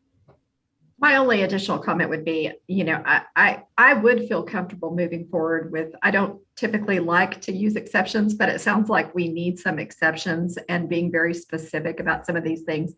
But maybe stating something about how if it's been appropriately tested and the reference is readily available, demonstrating the effectiveness, or following a formula that has been tested for beyond use dating, something like that to help better define the exceptions. Okay, and Rick has his hand up, but I believe Suzette had something. She had gone off mute for a minute, Suzette. No, I'm good. Actually, I was just going to repeat what Lori said. I think we need something that actually provides, some clarity, because it is a little ambiguous. And I think, it's going to drive a lot of questions about what is and what is not appropriate for me to be doing overall, in my opinion. And Rick, you had a... Yeah, real quick. This goes to the question I asked earlier to the pharmacists, that these companies that provide us with machines that do flavoring, that have this stuff testing, is we need to provide some opportunity for them to provide commentary as to their process and make everybody feel better about what those pharmacies that are flavoring are doing. So I think that's would help alleviate some of that concern if we had those companies comment too on how their flavoring process works that are used by several pharmacies. Megan or Allison, when does the Compounding Advisory Committee meet again? I believe it's in October. I'm not sure about the exact date. Yeah, it is in October, but we have to look at the calendar and figure out when they scheduled it. I wonder if it's around the, I think we've scheduled it yet. Right. The other one, they scheduled their date, but they just, we're going to do a poll a little bit closer to find a date that works for everybody. Could we have the advisory group look at this a little bit more and come up with a better definition, and maybe the exceptions, as Jenny mentioned, that would fall under there, and better wording before we bring it again as a proposed rule? It just doesn't feel like we would have the board would have all the right wording at this point. Do you have any recommendations on what that would be or might look at? I just feel like they would need some sort of guidance, because they did talk about it quite a bit.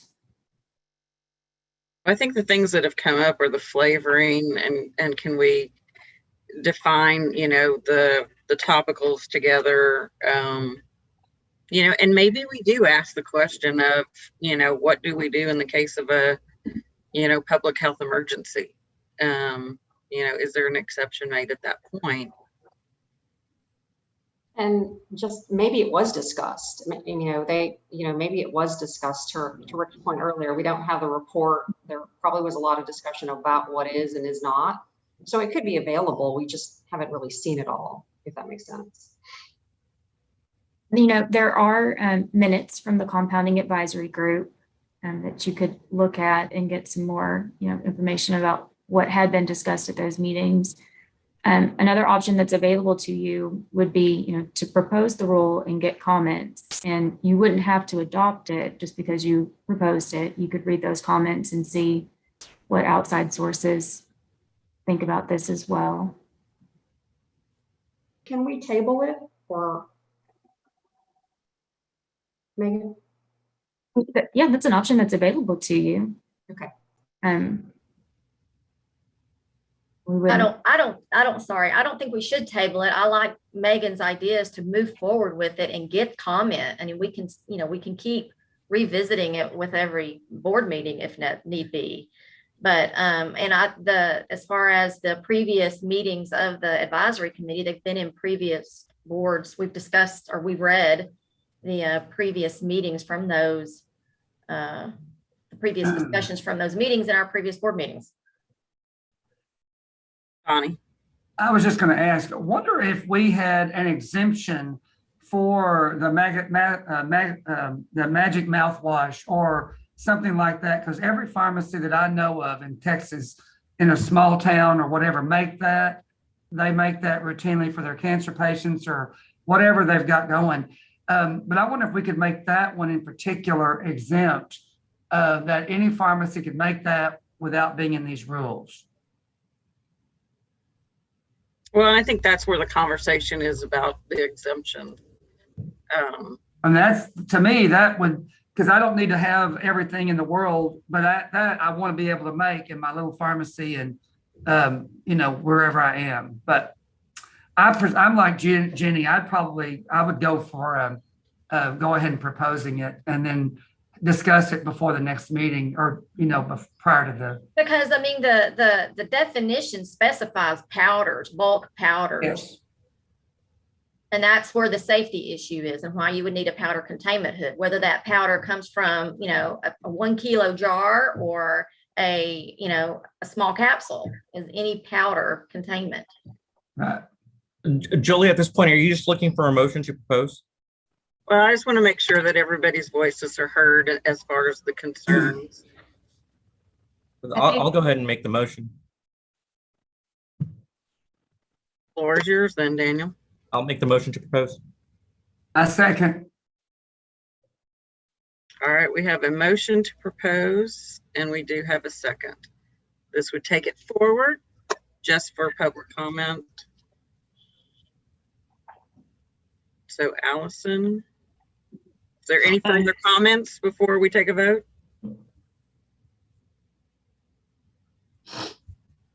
Donnie Lewis? Yes. Sorry. You ready? Yes. Yes. All right, Donnie Lewis.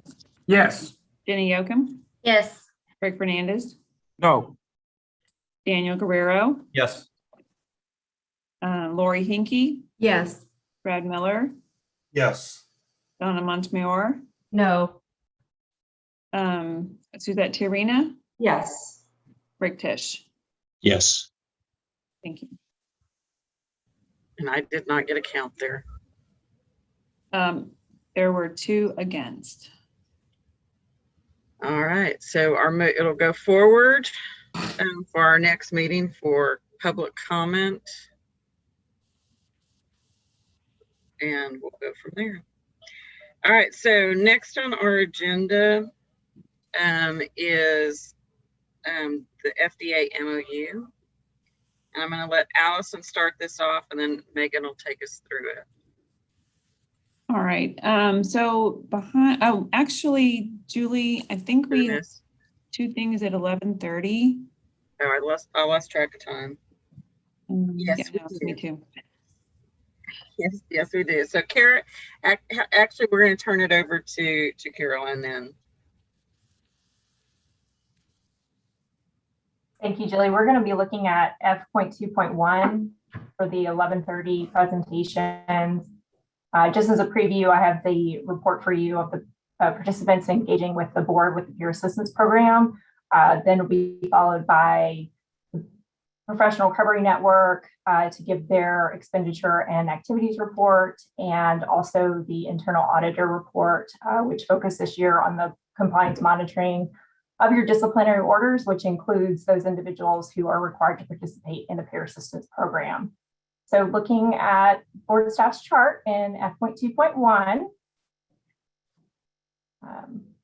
there we go.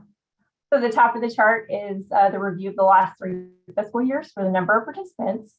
And the bottom chart is a cumulative total of those individuals who started the fiscal year in the program, and with your additions for each previous quarter of this fiscal year added to the chart.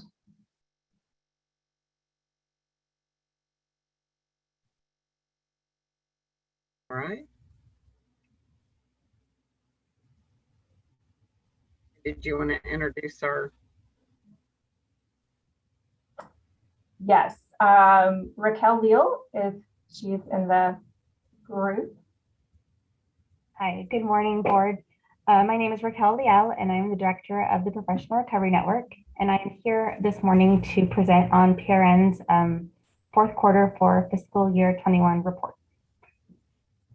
Getting started with program enrollment and compliance, the Professional Recovery Network, or PRN, continues to receive a steady number of referrals regarding potentially impaired pharmacists and pharmacy students. Compliance by current participants is acceptable, and all concerns regarding public safety have been reported to TSBP. I do have a little change that's not noted in the report that I wanted to mention with regards to PRN staffing.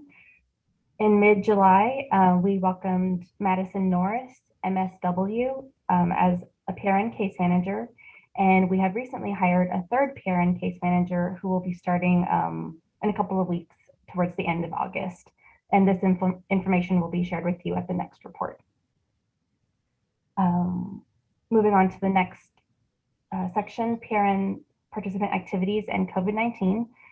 We are still continuing to offer an individualized approach to the supports and accommodations offered to our participants throughout the pandemic. This includes continuing to provide participants with the option to complete their evaluations and their recovery-related meetings through online platforms, if that's something that they prefer.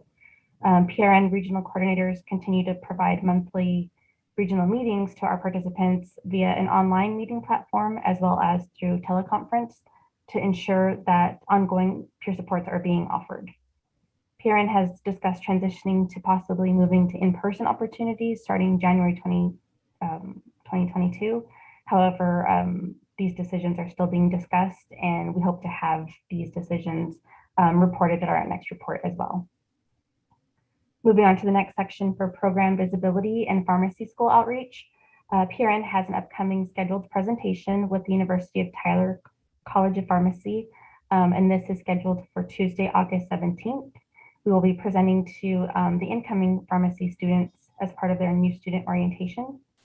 And something else that has been a little changed since this report was submitted, we also have another opportunity to present at the Texas Tech University Health Sciences Center School of Pharmacy in Amarillo for their new student pharmacy orientation, and that is scheduled for Thursday, August the 12th.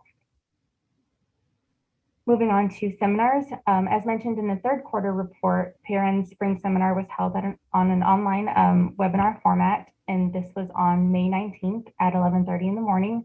We had Joseph Gordo, LCDC, who was presenting for the second year in a row, and he presented on emotional support, staying balanced in a changing world. And so the reason I mentioned it in this report was because I wanted to let you, the board, know that we had great positive feedback from our participants. They stated that they were engaged, they really enjoyed the topic, and so I just wanted to mention that in this report. I did also want to mention that PRN has an upcoming fall seminar scheduled, but these details have not been determined yet. And we talked about hosting an in-person seminar, looking for mid to late October range, but again, these details have not been finalized. We are also open to any suggestions for potential speakers at this point, if the board has any as well for us. Next section is financials.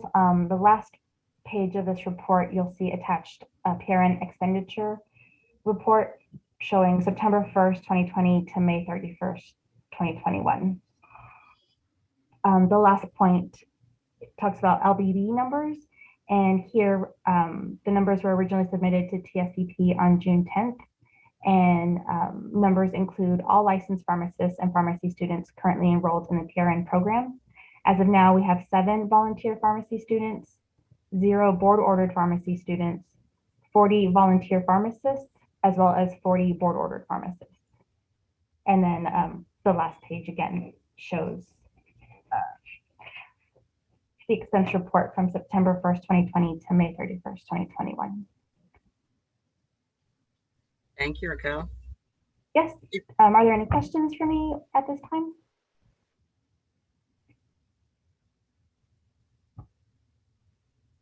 All right, seeing none. Thank you again for all that you're doing. And then Caroline, I believe we're gonna stay kind of with you and go through the audit. Are the auditors on? Yes, we should have Kimberly Lopez Gonzalez, and who's the partner in the firm that we contracted with for this past contracting period, and then the individual auditor, Chica Cherry.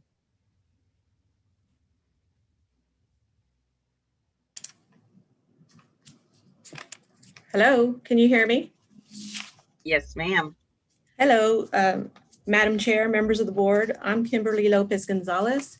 I'm here to present to you the results of the audit for the compliance monitoring and peer assistance area, which is included in the annual report that you have in front of you or on the screen, included in your board packet.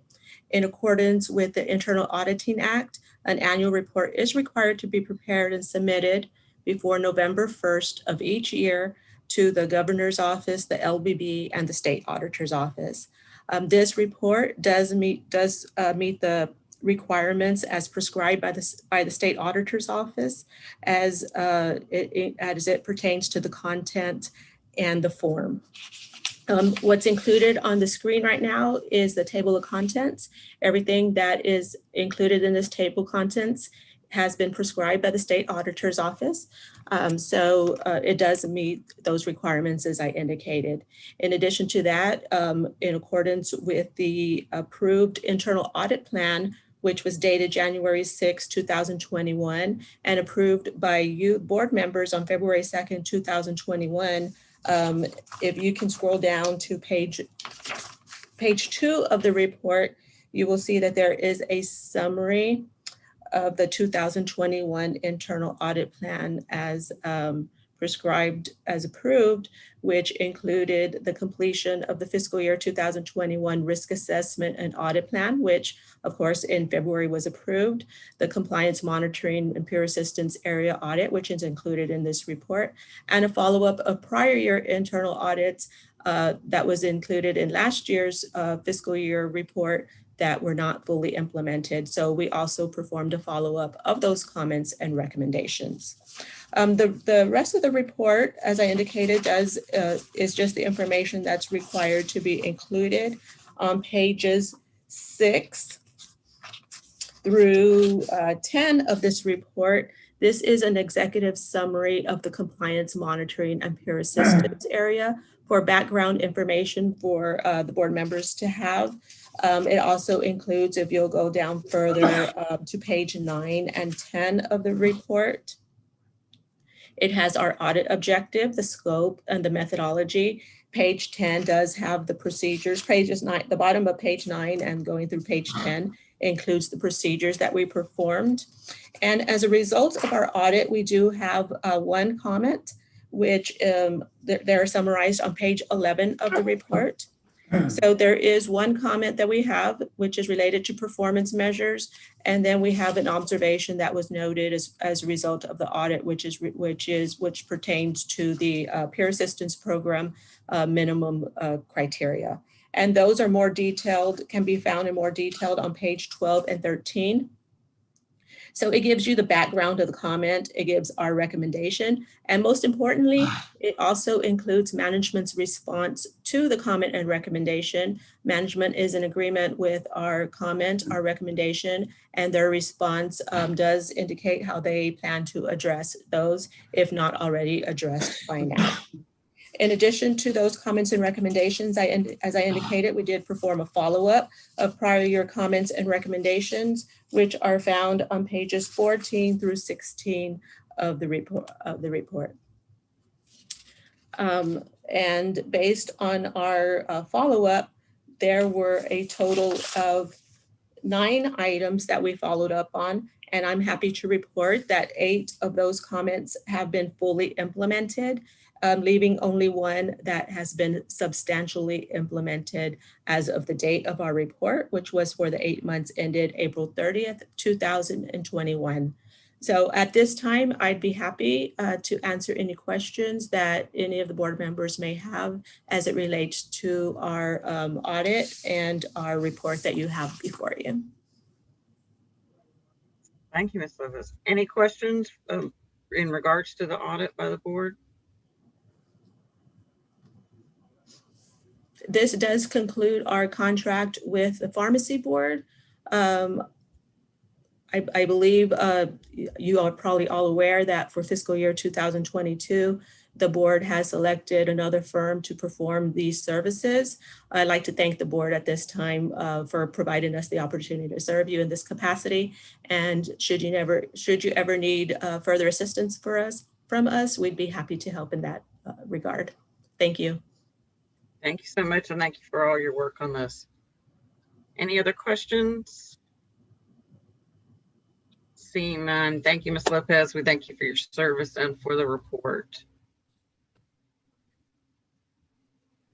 You do need to vote and approve. Oh, yes, I'm sorry, we do. We have to approve the audit. Can I have a motion to go ahead, Daniel? I'll make a motion to approve the audit. or accept the audit. Second. And we've got a motion from Daniel and a second from Donnie. You want to take a vote?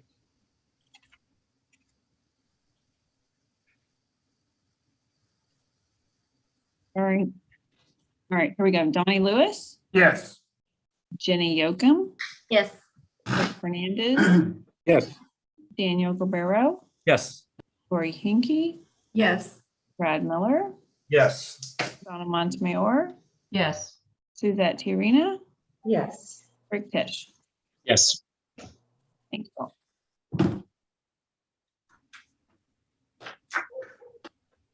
All right. Let's go ahead and we'll start on E, and then if we need to, we'll carry it over. But we're going to start with Allison, and then she'll turn it over to Megan. All right. So behind E1, we have a report on the from the Compounding Advisory Group meeting, and you've heard a lot from that meeting. They also discussed the FDA MOU. They took comments from interested parties and stakeholders at their last meeting, and you've got a copy of the MOU behind there. You've also got lots of information that we've received regarding the FDA MOU, and I'm going to turn it over to Megan so she can give you more information and information about the recommendations from the group with regard to that. Yeah. So at the February board meeting, you had requested that the Compounding Advisory Group review the FDA MOU, listen to stakeholder comments, and then make recommendations to the board. The Compounding Advisory Group recommended that the MOU not be executed by the board, that the concerns identified by the board staff be communicated to FDA, and that the board request a 2-year extension from FDA for enforcement of the MOU. If you jump down to F11,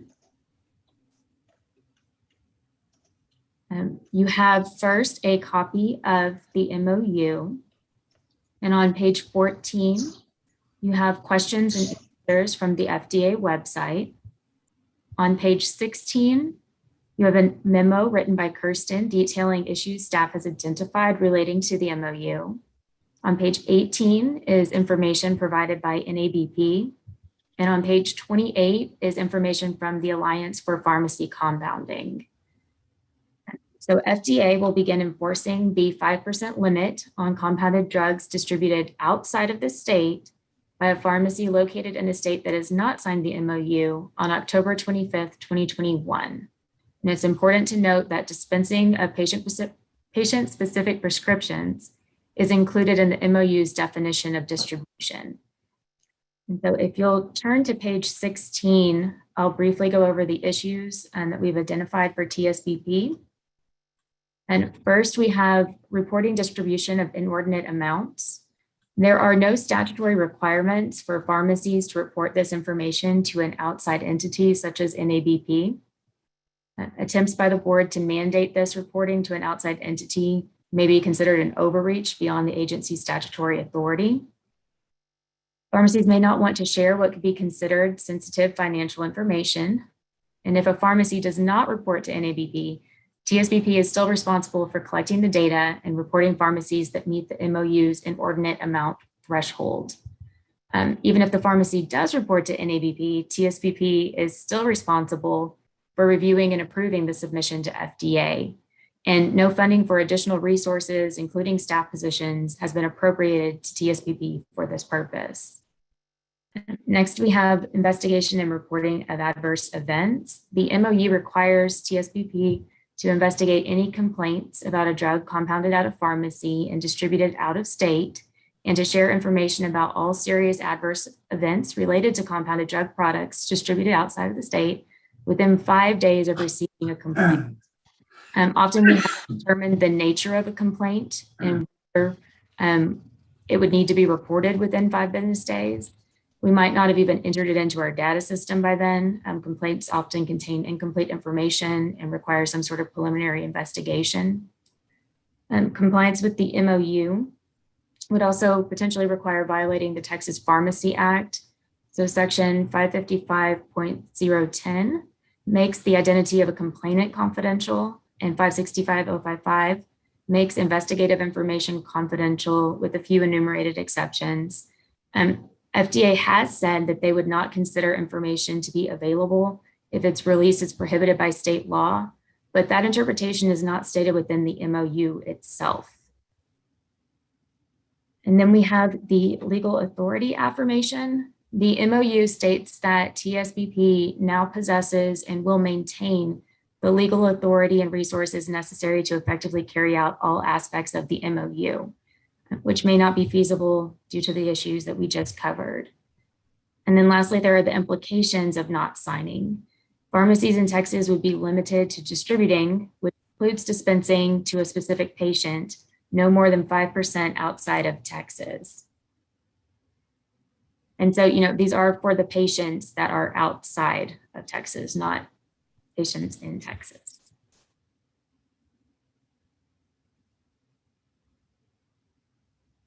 All right. So you'll note that Mr. Carson made comment during his public comment as to what the advisory council and his opinion were as far as either not signing or postponing.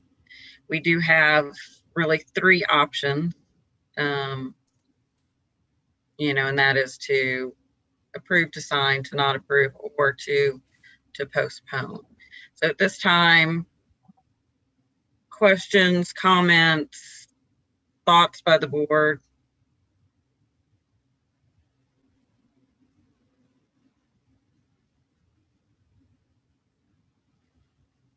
Yes, ma'am, Jenny. I would concur with the advisory group. I don't think we legally can sign it. I like the idea of responding to the FDA and asking for an extension.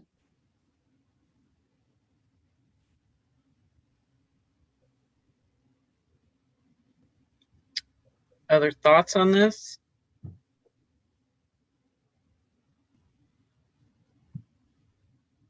Yes, Rick.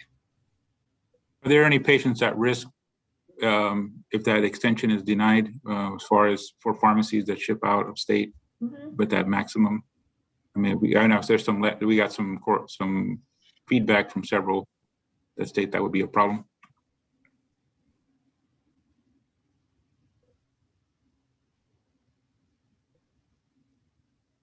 Megan, do you know the answer to that? I don't know if there are any specific patients at risk. I think what you would have to consider is that a pharmacy in Texas, if you didn't sign, would be limited to that 5% on compounded drugs that would be distributed outside of the state.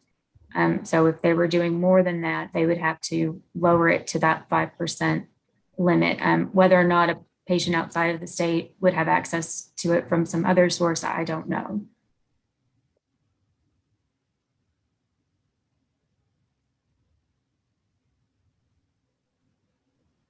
I mean, is there a chance that the extension be denied, or is how likely is that? Again, we don't know what the FDA is going to choose to do. So Megan, if we sign it, then by following some of the stipulations and providing data through the NABP model, whatnot, we're actually violating some of our state laws. I mean, what would be the... We would not be able to provide them with, complainant information and most investigative information because those are confidential by state law. So we would be in a position where we would not be able to comply with the MOU because of that information that we would not be able to share with them. So in that instance, I think we would, not share the information because it is confidential by law.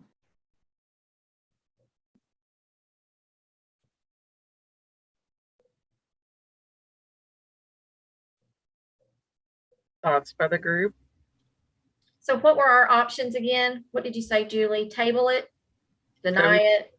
We could postpone it. We could postpone our vote. We could vote against it. We could vote to sign.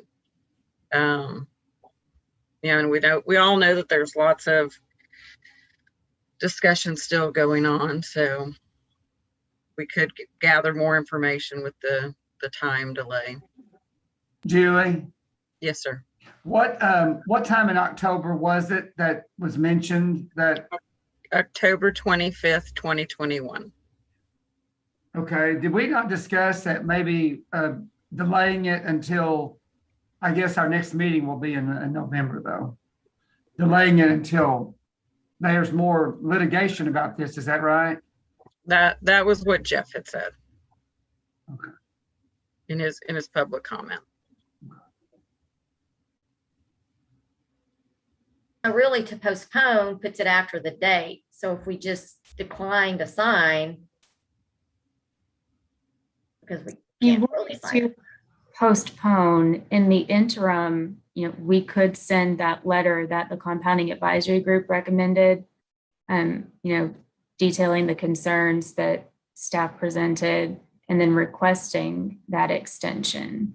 And the October 25th deadline is when they're going to start imposing that limit, but that isn't your deadline to sign. You could sign it, after then. It's just that limit would be in place until if and when you chose to sign the MOU. Okay. So I'll make a motion that we do just that, Megan. Okay. I second. So we have a motion and a second by Donnie for us to send the letter, ask for the extension. So Allison, do you want to take a vote? All right, Donnie Lewis, Yes. Jenny Yoakum, Yes. Rick Fernandez, Yes. Daniel Guerrero, Yes. Lori Hinkey, Yes. Brad Miller, Yes. Donna Montemayor, Yes. Suzette Tiarena, Yes. Rick Fish. Yes. Thank you all. All right, we have a couple of things in E that won't take very long. So why don't we knock those out and then we'll come back with Ann and our financials. So Megan, you want to take us through E.1.2, which we don't need a vote on it, but this is just a group recommendation. Sure. So you also asked the compounding advisory group to look at virtual training for sterile compounding based on a discussion item that you had. And the compounding advisory group recommended that virtual training for individuals performing sterile compounding not be accepted for the experiential training requirement. That is what they have provided to you. All right, any comments, questions? We could just ask for some information, what their recommendation would be.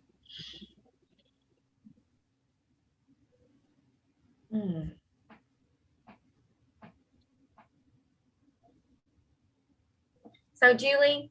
Yes, ma'am. So we don't currently have anything in our regs that addresses that specifically, do we? Because it's the ACPE provider that allows or disallows that? That was my understanding. Megan, can you clarify? That's correct.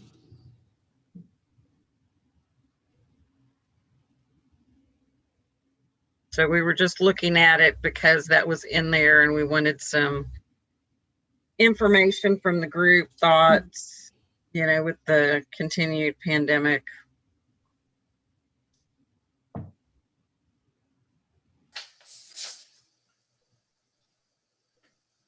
I can see it both ways. I see where it could be an issue, but at the same time, with our current pandemic situation, I can see where it would be beneficial. Is there a big ask for that? I mean, I'm curious as to what brought this to the forefront. Yes, Brad. Some of the background on this was that specifically technicians were going through an IV aseptic course at home, somewhere not necessarily being supervised. And there was also no verification, I guess, that the technician that was actually enrolled in the course was the one that was actually taking the course and answering the questions. That's a little bit of the background to this.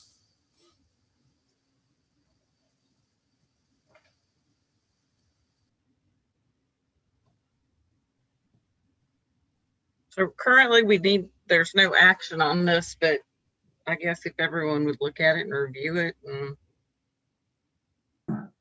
and decide if we need to take some action, or if we need to instruct the staff to do some additional work on it.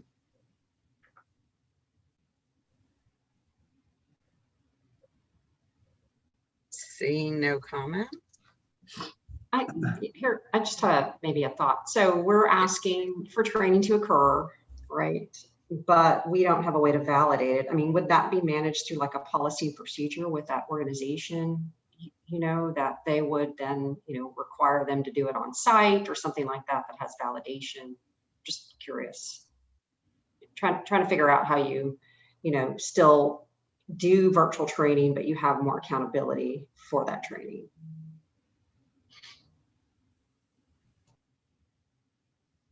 I mean, I would guess it's in their SOPs, but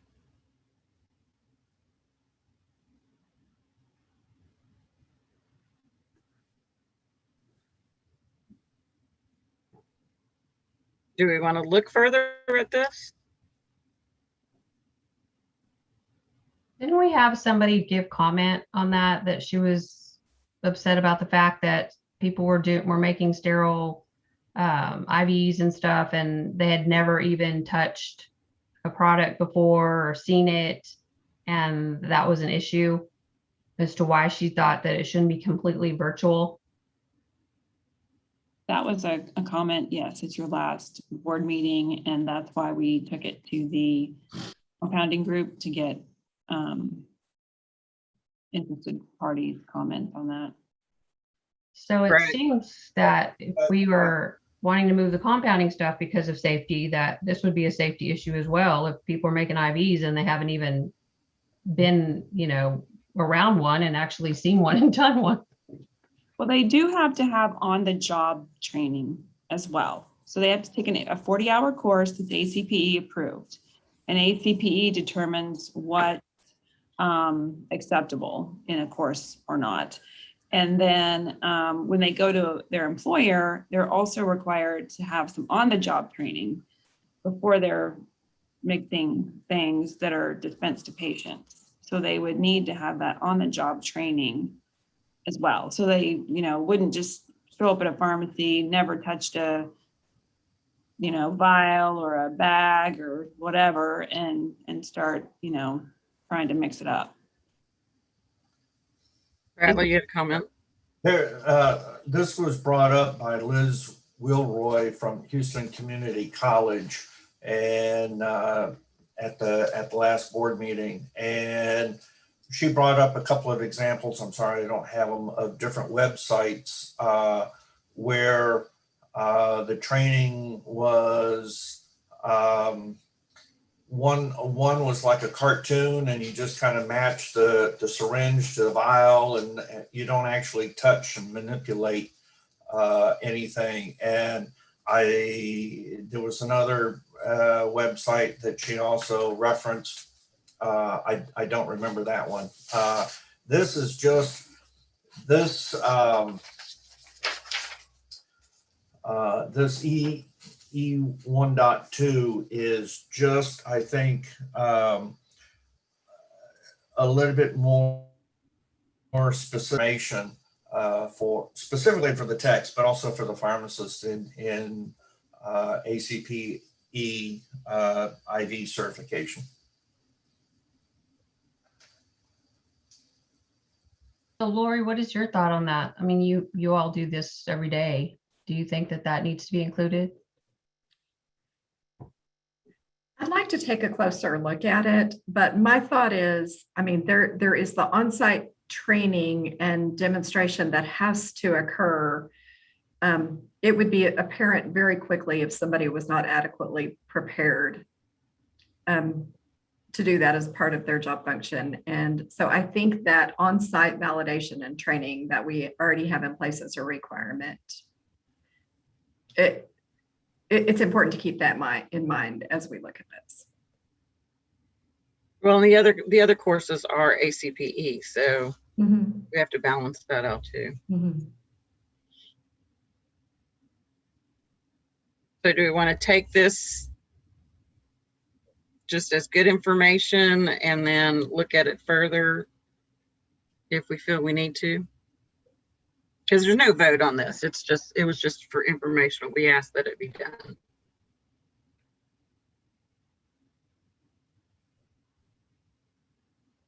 All right, seeing nothing. Allison, do you want to take us through E.2, which is our the advisory committee?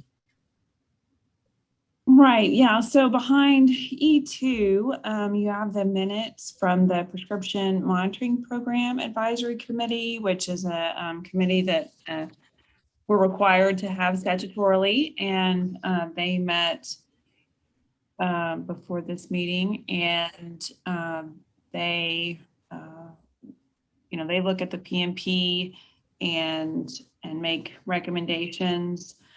As you know, the prescription monitoring program did not receive funding for integration.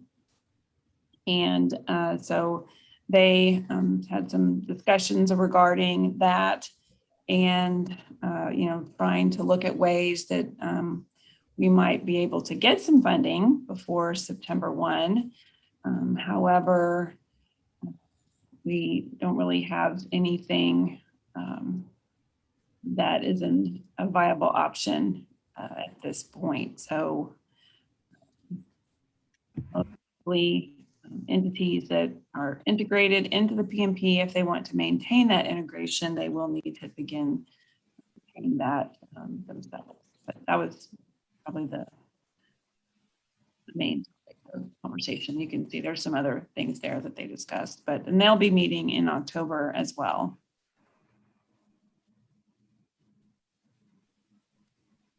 And it's not anything you have to vote on. It's just letting you know what's going on there.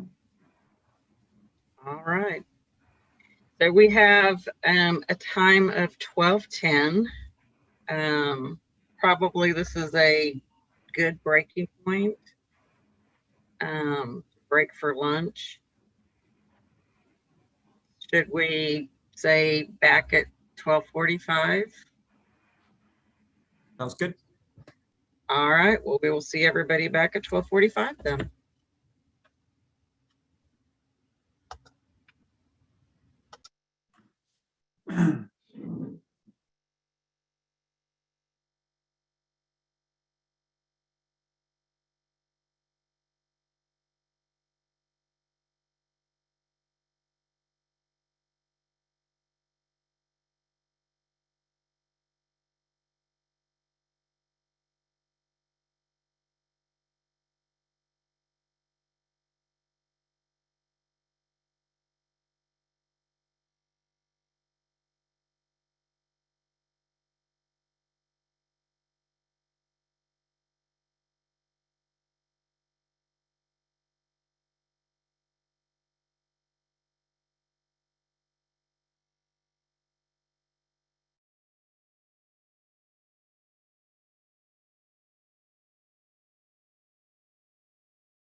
How are you today, sir?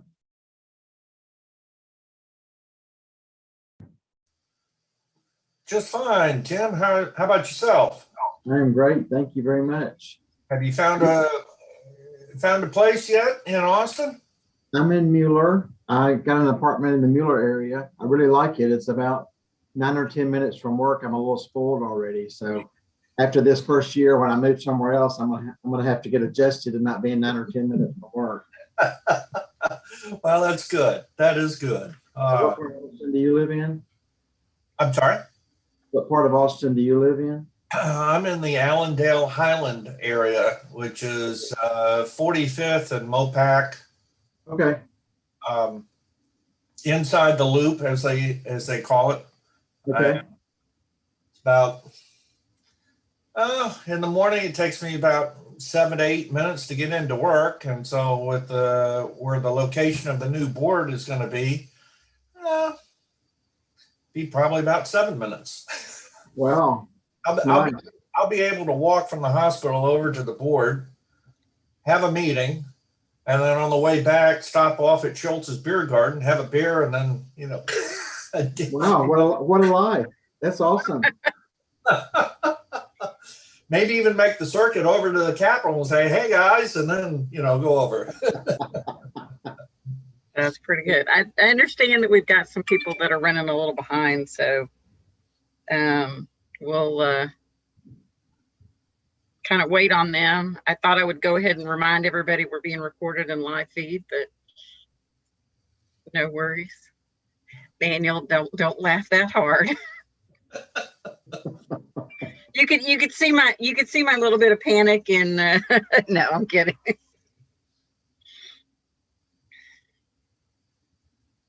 It's all good.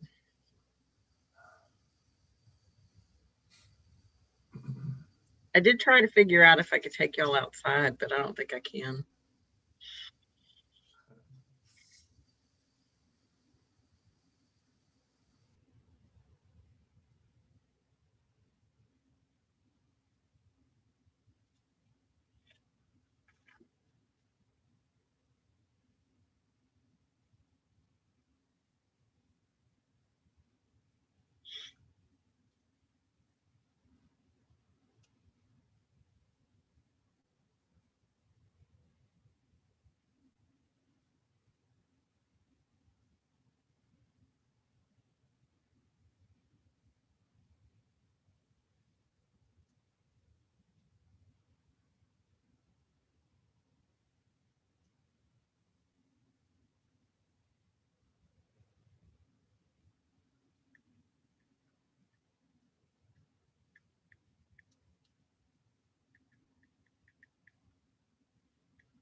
Julie, were you going to take your computer outside because the weather's nice, or? Yeah, it is a little overcast. So I made the huge mistake. Actually, it wasn't a huge mistake. It ended up being good. So, I've got my son in San Marcos or New Braunfels, and then the one that lives in Katy and the 2 grandkids. And so about Christmas time, they all kind of wanted to do a family vacation, and we were all trying to think of something that would be COVID proof. And so one of them came up with, hey, remember when we were in high school, junior high, elementary, we rented a houseboat. And so we came up with, that's really kind of brilliant. We'll drive, we'll be on the houseboat, you're with your pod, you don't go outside of that. And so it was like, okay, what week do we do? And my comment was, there's never a good week. Figure out when everybody's schedules match up and I'll make it work. Well, then it got scheduled and I was like, oh no, we can't do that week. That's the board week. And so I am sitting on a houseboat on Lake Ouachita. But nice. It was funny because when they were kids, the reception out here was horrible. And so I have been literally panicked for about a month and a half, 2 months of whether or not this was going to work. And so I had it worked out where Donnie would be backup. He sat in on, you know, my pre-meeting and everything, and I talked him through stuff. The people that we rented it from were all ready for me to come screaming in and use their office if I needed, but it all worked out. Is that why, Julie, every so often you rock a little to the right? Maybe a little bit of a listing here. Yeah. Actually, it's pretty good. It's a Corps of Engineers lake, and it's the cleanest lake in the United States. And there's all these little coves, so we're kind of tucked into a cove, so we're not getting quite so much of the motion of the water. Very good. Very good. The granddaughters like it. Last night they got homemade ice cream, and we brought a movie projector, and we watched Jungle Cruise up on the top deck. So No, there's a place out in Lake Travis. They brought it back. It's a cordoned off area, and on a great big outdoor screen, they play golf. Everybody is sitting in the water. And that's cool. They actually have somebody swim through, you know, with a fin just to. You know, I haven't tried that yet, but it sounds like a lot of fun. It does sound like fun. See, Daniel, usually you're the one that's in the cool place. No, your place sounds much cooler. Very, very nice.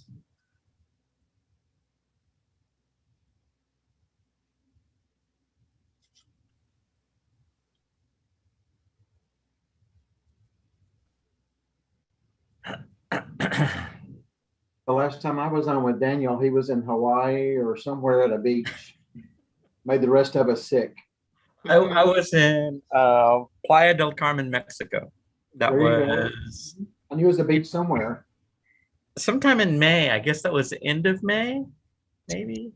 Yeah, I think it was May going into June. It would have been May 20. It would have been May 28th.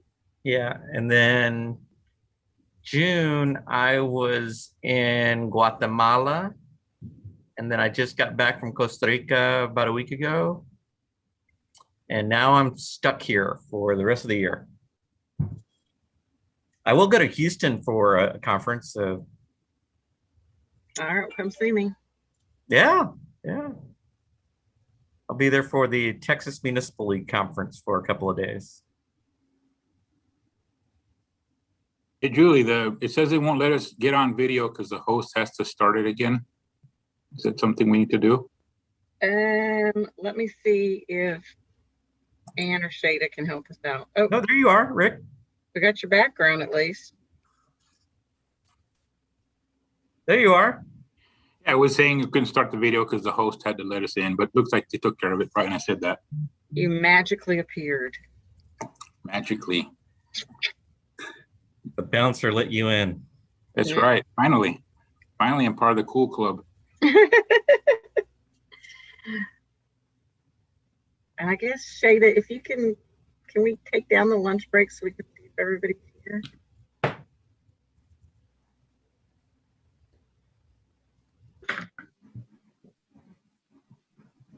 I see Lori. Oh, there we go. Tim is on. So it looks like we are all back. So 12:54, we will resume our agenda. So with that, Miss Ann, if you can take us through the financials, that would be awesome. Great. Thank you, Julie. Good afternoon, board members. In F.1.1, first slide, you will find a summary data of the finance operations of our agency from September 1st, 2020 through May 31st, 2021, third quarter. We were appropriated $10.5 million, and through the end of the third quarter, we spent $6.7 million, 64% of our annual budget. On the second slide, you will see how, how the expenses are broken down into the various LVV expenditure object codes.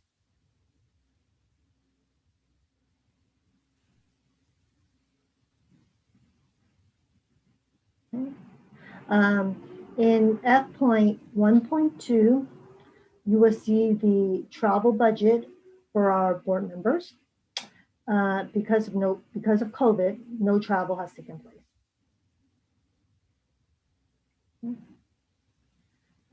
In F.1.3, material changes to the contracts for goods and services, we would like to inform the board that there are no amount changes to these 3 contracts. The only change we have is a term extension of the contracts by 1 year to August 31st, 2022. All 3 of these are for out-of-state sterile inspections.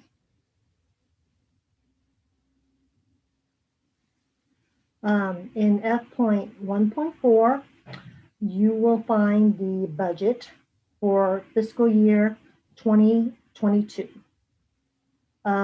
We were appropriated $10,158,832 by the state legislature this past May.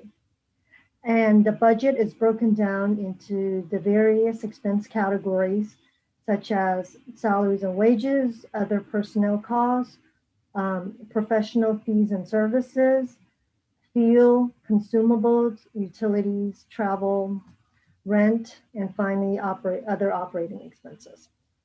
A detailed description of what our agency expends out of each expense category is provided for your information. Next, I would need your vote to approve the fiscal year 2022 budget for our agency. So we will need a motion. And I know that there was a question earlier and I made mention about the fiscal year. So anything we don't use doesn't go over. So this fiscal budget stands as itself. So if I can have a motion for approval for the fiscal year, if there are no questions for Ann. I make a motion. So I have a motion from Donnie to accept and a second from Daniel. Allison, you want to take a vote on that, please? Yes, ma'am. Donnie Lewis? Yes. Jenny Yoakum? Yes. Rick Fernandez? Yes. Daniel Guerrero? Yes. Lori Hinkey? Yes. Brad Miller? Yes. Donna Montemayor? Yes. Suzette Tirina? Yes. Rick Tisch? Yes. Thank you. All right. And Ann, thank you for all the work on that. I know that those of us that do budgets and finances understand the difficulty of what you do, and we appreciate the great job that you do for us. Thank you, Julie. Thank you. You're welcome. All right. So you'll remember that at 11:30 we took care of F2. So with that and F3, with that we will go down to F4, and I will turn it over to Allison. All right, behind F4, you have our goals and objectives for fiscal year 2022. We always present the upcoming goals and objectives for the agency to you in August. Our fiscal year starts September 1. So these are just the goals and objectives that we will be working on for the next year. And I believe you need to vote and approve it.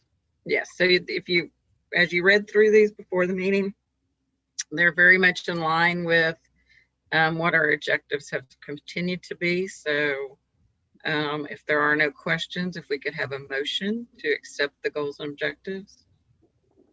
Motion to accept. I have a motion from Brad, and I believe I have a second from Rick Tisch. All right, you ready for the vote? Or do you Yes, have please. Sorry. Donnie Lewis? Yes. Jenny Yoakum? Yes. Rick Fernandez? Yes. Daniel Guerrero? Yes. Lori Hinkey? Yes. Brad Miller? Yes. Donna Montemayor, Yes. Chip Thornsberg. Oh, sorry. Suzette. Yes. And Rick Fish. Yes. Had a little momentary lapse there. All right. And then the next is yours as well, Allison. All right, the next one on F5 is the approval of the colleges of pharmacy that we accept, and we accept all the ACPE schools.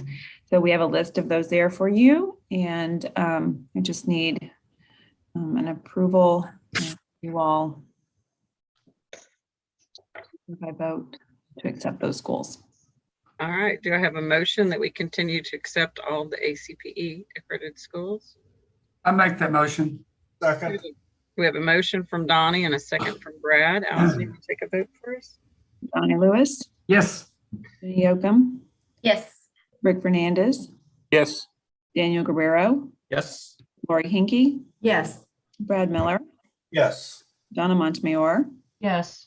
Suzette Tiarina, Yes. Rick Tisch. Yes.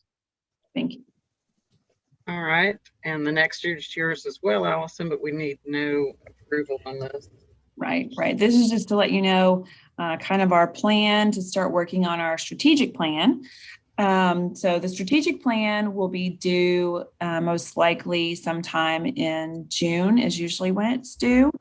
And we usually don't get our instructions on those until sometime in the spring, but we've always tried to start working on it ahead of time. Usually there's not much of a change from one fiscal year or one reporting time to the next. This is done every other year, and we just like to get a jump on it so that we're not so pressured at the end when the instructions and then it's due. So this is just letting you know kind of our time frame, and we're going to be starting to seek out input from interested parties. We'll send them a questionnaire. We're going to do it a little differently this year. We're going to do it electronically with a survey and comments, and you'll be able to review any of those comments that are received at your November board meeting. Are there any questions for Allison on this? All right. And then Allison, F7, you want to go look at the calendar of events? Right, and this is just letting you know what our calendar of events will be for fiscal year 2022. Again, like I said earlier, beginning September 1. And it's our holidays as well as the board meeting schedule on there. Just to kind of start penciling those in on your calendar for the next year, making sure hopefully that you're able to attend those meetings. Hey, Allison. Yes. Have you gotten, have we filled in all the slots for the ICs for next year? I think Amy would need to let you know about that. Okay. All right. But they will definitely let you know if anything's missing. We didn't have that on this calendar. Okay. Normally we don't do that, but we will let you know if we need any slots filled. But Amy will reach out to you. Thank you. All right, and then Allison, you want to continue with the? Yeah, the next one, F8, is just letting you know, we give you our statistics for the prescription monitoring program. This is the third quarter statistics, and just information on how many searches we're getting and how many prescriptions are being reported to the system and what the top drugs that are reported are, and just some different statistics. So we're still doing really well with lots of people searching and using the system. So hopefully the change in the integration status will not have too much of a detrimental effect on that. Any questions for Allison on the PMP? All right, Megan, you want to run us through the report on appeals? Yes. So first we have the Garrett appeal, and you've heard about this one from Kirsten for the past couple of years. This is the case where two physicians sued the pharmacy board and the medical board regarding the prohibition from physicians dispensing from office practices. There was a favorable ruling from a district court that dismissed the case, but the plaintiffs appealed to the Third Court of Appeals in Austin. An attorney from the Office of the Attorney General's Solicitor General's Office has been appointed to handle this case for the board. Our opening brief has been filed. The plaintiff's reply brief is actually due today, August 3rd. And after the reply is filed, the court could set the case for oral argument or decide the case without it. And then we have CVS Pharmacy number 7816, that's license number 24526. And you heard about this one at the last board meeting as well. They have appealed the board order that was entered as a result of the hearing that was held at the State Office of Administrative Hearings, and then your adoption of a proposed order at the February board meeting. And the case has been assigned to a judge out of the 53rd District Court in Travis County. An attorney from the Attorney General's office has been appointed to handle this case for the board. The administrative record has been filed with the court, and the Assistant Attorney General has been working on a briefing schedule with opposing counsel. Once that is set, the opposing counsel will file a brief, and then the Assistant Attorney General will file a response brief, and then opposing counsel will reply to the response brief, and then the court will need to review the briefs. So all of this will likely take a few months. And then we have a new case, Whole Women's Health. This is a new lawsuit. And we received service for this one in mid-July, and it is regarding Senate Bill 8, which you may have heard referred to in the news as the fetal heartbeat bill. The plaintiffs are Texas abortion providers and individuals and organizations who help patients obtain abortions, and are suing the executive directors of the Texas Medical Board, the Texas Board of Nursing, and the Texas Pharmacy Board, along with the executive commissioner of the Texas Public Health and Human Services Commission and the Texas Attorney General. The bill prohibits most abortions after a fetal heartbeat can be detected, and provides that any person other than an officer or employee of a state or local government entity may bring a civil action against a person who performs, aids and abets, or intends to perform or aid and abet an abortion in violation of the bill. This case is in federal district court in the U.S. District Court, Western District of Texas, Austin Division. And an attorney from the Attorney General's office has been appointed to handle this case for TSBP and the rest of the defendants. Plaintiffs immediately filed a motion for summary judgment and a motion for class certification. The Assistant Attorney General has filed a motion to stay consideration of those motions until we can file our initial responsive pleadings and the court considers the jurisdictional and immunity threshold issues that will be presented. And an appearance by telephone conference is set for this case tomorrow, August 4th. And then lastly, we have Light Care RX LLC. This is also a new lawsuit. And we learned of the case in July, but we haven't actually been served in the case. It's in federal district court. This one's U.S. District Court, Southern District of Texas, Houston Division. And this pharmacy had an informal conference in March regarding an alleged failure to operate. They chose not to enter into the proposed agreed board order from the informal conference, and board staff filed and served notice of hearing at the State Office of Administrative Hearings. Separate from that, this lawsuit alleges that our failure to operate rule is unconstitutional and discriminates against those in heat zone areas. We have requested Attorney General representation for this case, but a specific attorney has not been appointed yet. Any questions?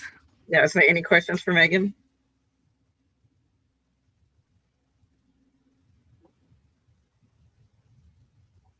None seen. Allison, you want to take us through the legislative session? All right, so you also have information regarding all the bills that were passed that we were tracking. There were, like I think we mentioned earlier, a lot less bills than there have been in the past. These are the ones that then actually made it through. And there were 3 that require us to do something. 2 of those you heard earlier in the meeting and voted to propose rules to implement those. There's a 3rd bill that requires us to work with the dental board jointly adopt some rules. So you'll most likely be hearing information on that at the November meeting and proposing your rules in order to accomplish that and implement that changes then. And then you would adopt them in February. So you can see there's some other things that are sort of more procedural changes with regard to our agency and procedures and things like that that passed. So they don't require any kind of rule action, but you can see the other things there that we tracked that were passed. I'm giving you an update. It's not as exciting as it normally is, where we have a lot of things that we have to change in the rules and keep up with. So it's an easier time this session. Are there any questions for Allison? All right, as you follow through on the agenda, you know that F11 we've already taken care of. So the last is in the F's is just a discussion concerning hormone pellet compounding process. So I don't remember whether Allison, you were going to do this or Megan was. I mean, I can give you a little bit. Okay. If you want to chime in, that's fine. So this is a letter we received. We have interpreted this hormone pellet compounding to be sterile compounding, and I believe this pharmacy wants us to consider it to be a non-sterile item and not have to comply with the sterile compounding requirements. So I think, and I believe we've also discussed this in the past, but they are requesting that the board look at this again. And so this is their letter and their information. And if Megan has anything, otherwise, I'll turn it over to you all for discussion. Megan, did you have anything to add to this one? No, I think Allison covered it all. Okay. So what is the pleasure of the board on this one? This could be something that we can make a decision on. We can say that this is something we want the compounding group to look at the next time. Or we can just leave it the way it is. Yes, Jenny. My thoughts on this, pellets, even though they're starting off with some non-sterile powders and they send it off to be, to have a terminal sterilization process done to it, I still have concerns about the initial bioburden of their powders and it being mixed in a non-sterile environment. They still they still need to use equipment that has been depyrogenated. They still need to know how to do those procedures, even though it's not aseptically in a hood. So I have concerns with having an implantable pellet that could possibly have a high bioburden of endotoxins, even though it may be e-beamed, whatever that may do. I don't know that that's a 100% eradication of microbes or pyrogen particles, but I just reading the initial letter, I would say no, it needs to be a sterile product. So I guess my question would be with all of the new rules and training, if we decided to go forward with the non-sterile, would that not then afford protection not only to the public but to the pharmacists that are compounding? I mean, I think we have several pharmacies in Texas that do this, and none of them have requested special dispensation for it to be non-sterile. I mean, why? I don't understand why. Are they asking other boards of pharmacy for this same leeway, or is it just Texas? I'm kind of confused as to why they're asking this of us in a way. I don't know the answer to that question. We could ask them to come and provide some feedback to us in the meeting, answer questions like that. Anyone from the organization? Why don't we pass it back to the compounding advisory group? That's what I was thinking too, Jenny, is go ahead and let them look at this again. Would that be appropriate? Yeah, we could do that. We could invite this person to come speak.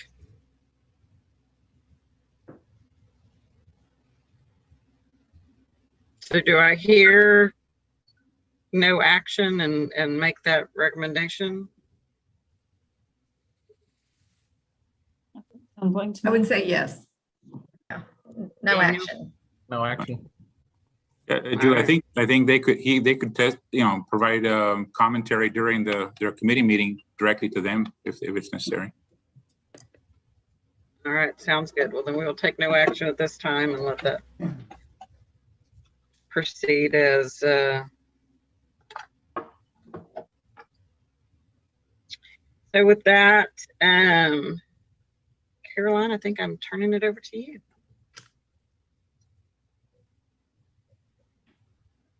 Okay, thank you. So we're looking at G.1. And this is the chart of complaints that were closed as of May 31st of this fiscal year. It's a breakdown for each quarter, and you're looking at the third quarter closed complaints. The top part is closed without disciplinary action, and the bottom half of the first chart is those that resulted in disciplinary action, how those were closed. You have at the bottom a breakdown of each quarter for comparison by percentages. And on page 2 of the report is a comparison of the third quarter to last fiscal year's quarterly average.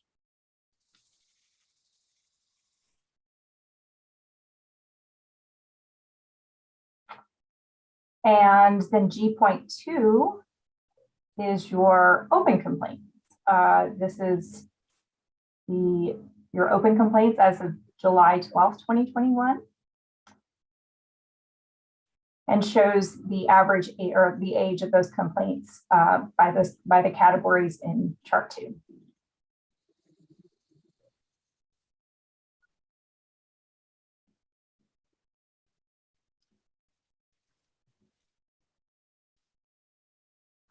In particular, looking at the complaints that are more than 2 years old, and all of those are completed the investigation phase and pending legal action.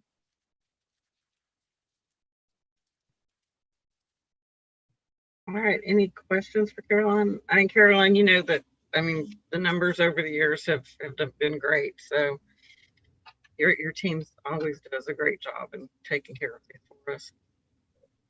Any questions for Caroline?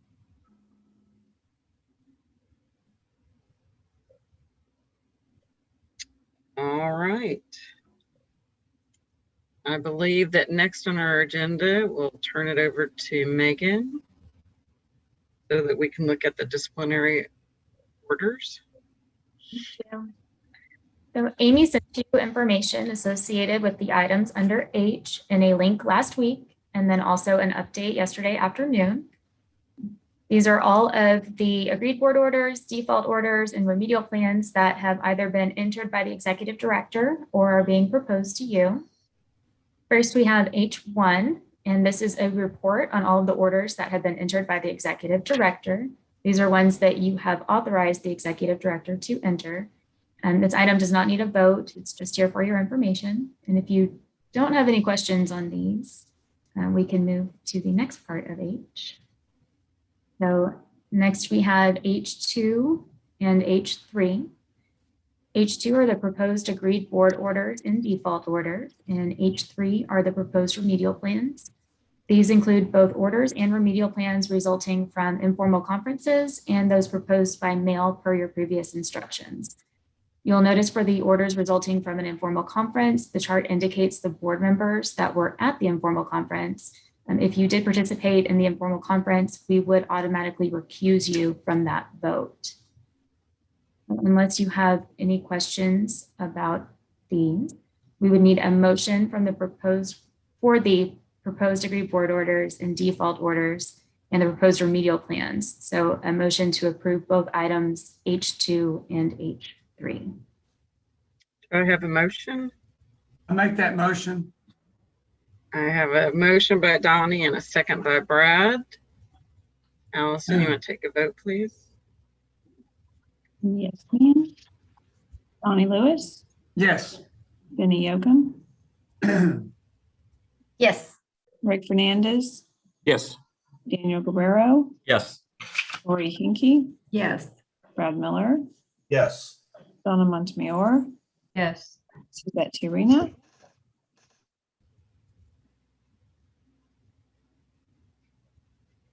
Yes.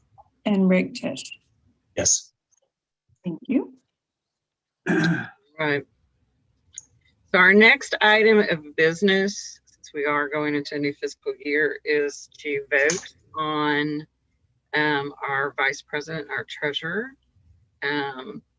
Just kind of so we know where everybody's at. We do have 3 positions that we have not heard word on as far as reappointment.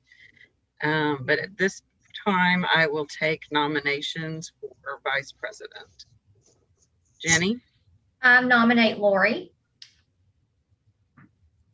All right. I second. We have a nomination and a second. Any questions?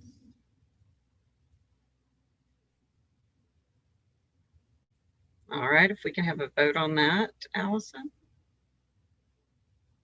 Donnie Lewis, Yes. Benny Yocum, Yes. Rick Fernandez, Yes.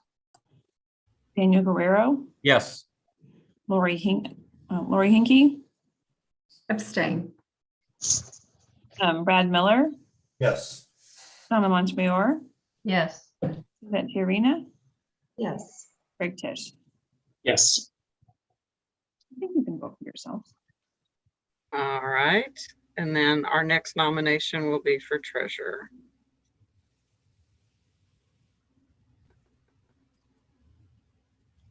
Donna Montemayor. I nominate Rick Fernandez. Second. We have a nomination of Rick, and I believe that was Daniel that did you say second? I did. All right, so we have Rick Fernandez nominated. If we can have a roll call vote. Donnie Lewis, Yes. Jenny Yocum, Yes. Rick Fernandez, Yes, yes. Daniel Guerrero, Yes. Lori Hinkey, Yes. Brad Miller, Yes. Donna Montemayor, Yes. Suzette Tiarena, Yes. Rick Tisch. Yes. All right. And then the last thing on the agenda, Shade, if you could bring that up for a second. So we have these, I'm sorry. Someone said something. All right. So as far as miscellaneous things, we do have, if you have any items to be placed on the agenda, please bring them forward now or let staff know. Is there any items that we want placed on the agenda for November the 2nd? I do want to remind you that you've been having an ongoing discussion for the last few board meetings, but you didn't want to have it at this meeting about your the mission statement. Yes. And so I think you will, unless you don't want to, but I think you will want that on the next agenda. Sounds good. I can have something ready.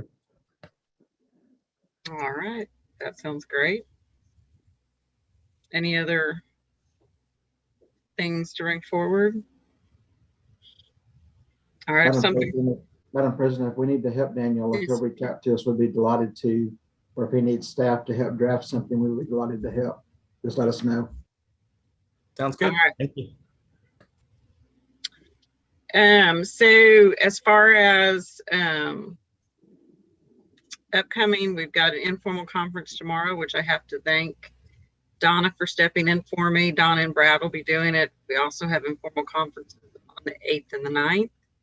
and October 5th and 7th. And then our next board meeting is on November the 2nd. I'll ask Amy to send out if she has any holes. And if you would please make sure that you sign up to do informal conferences.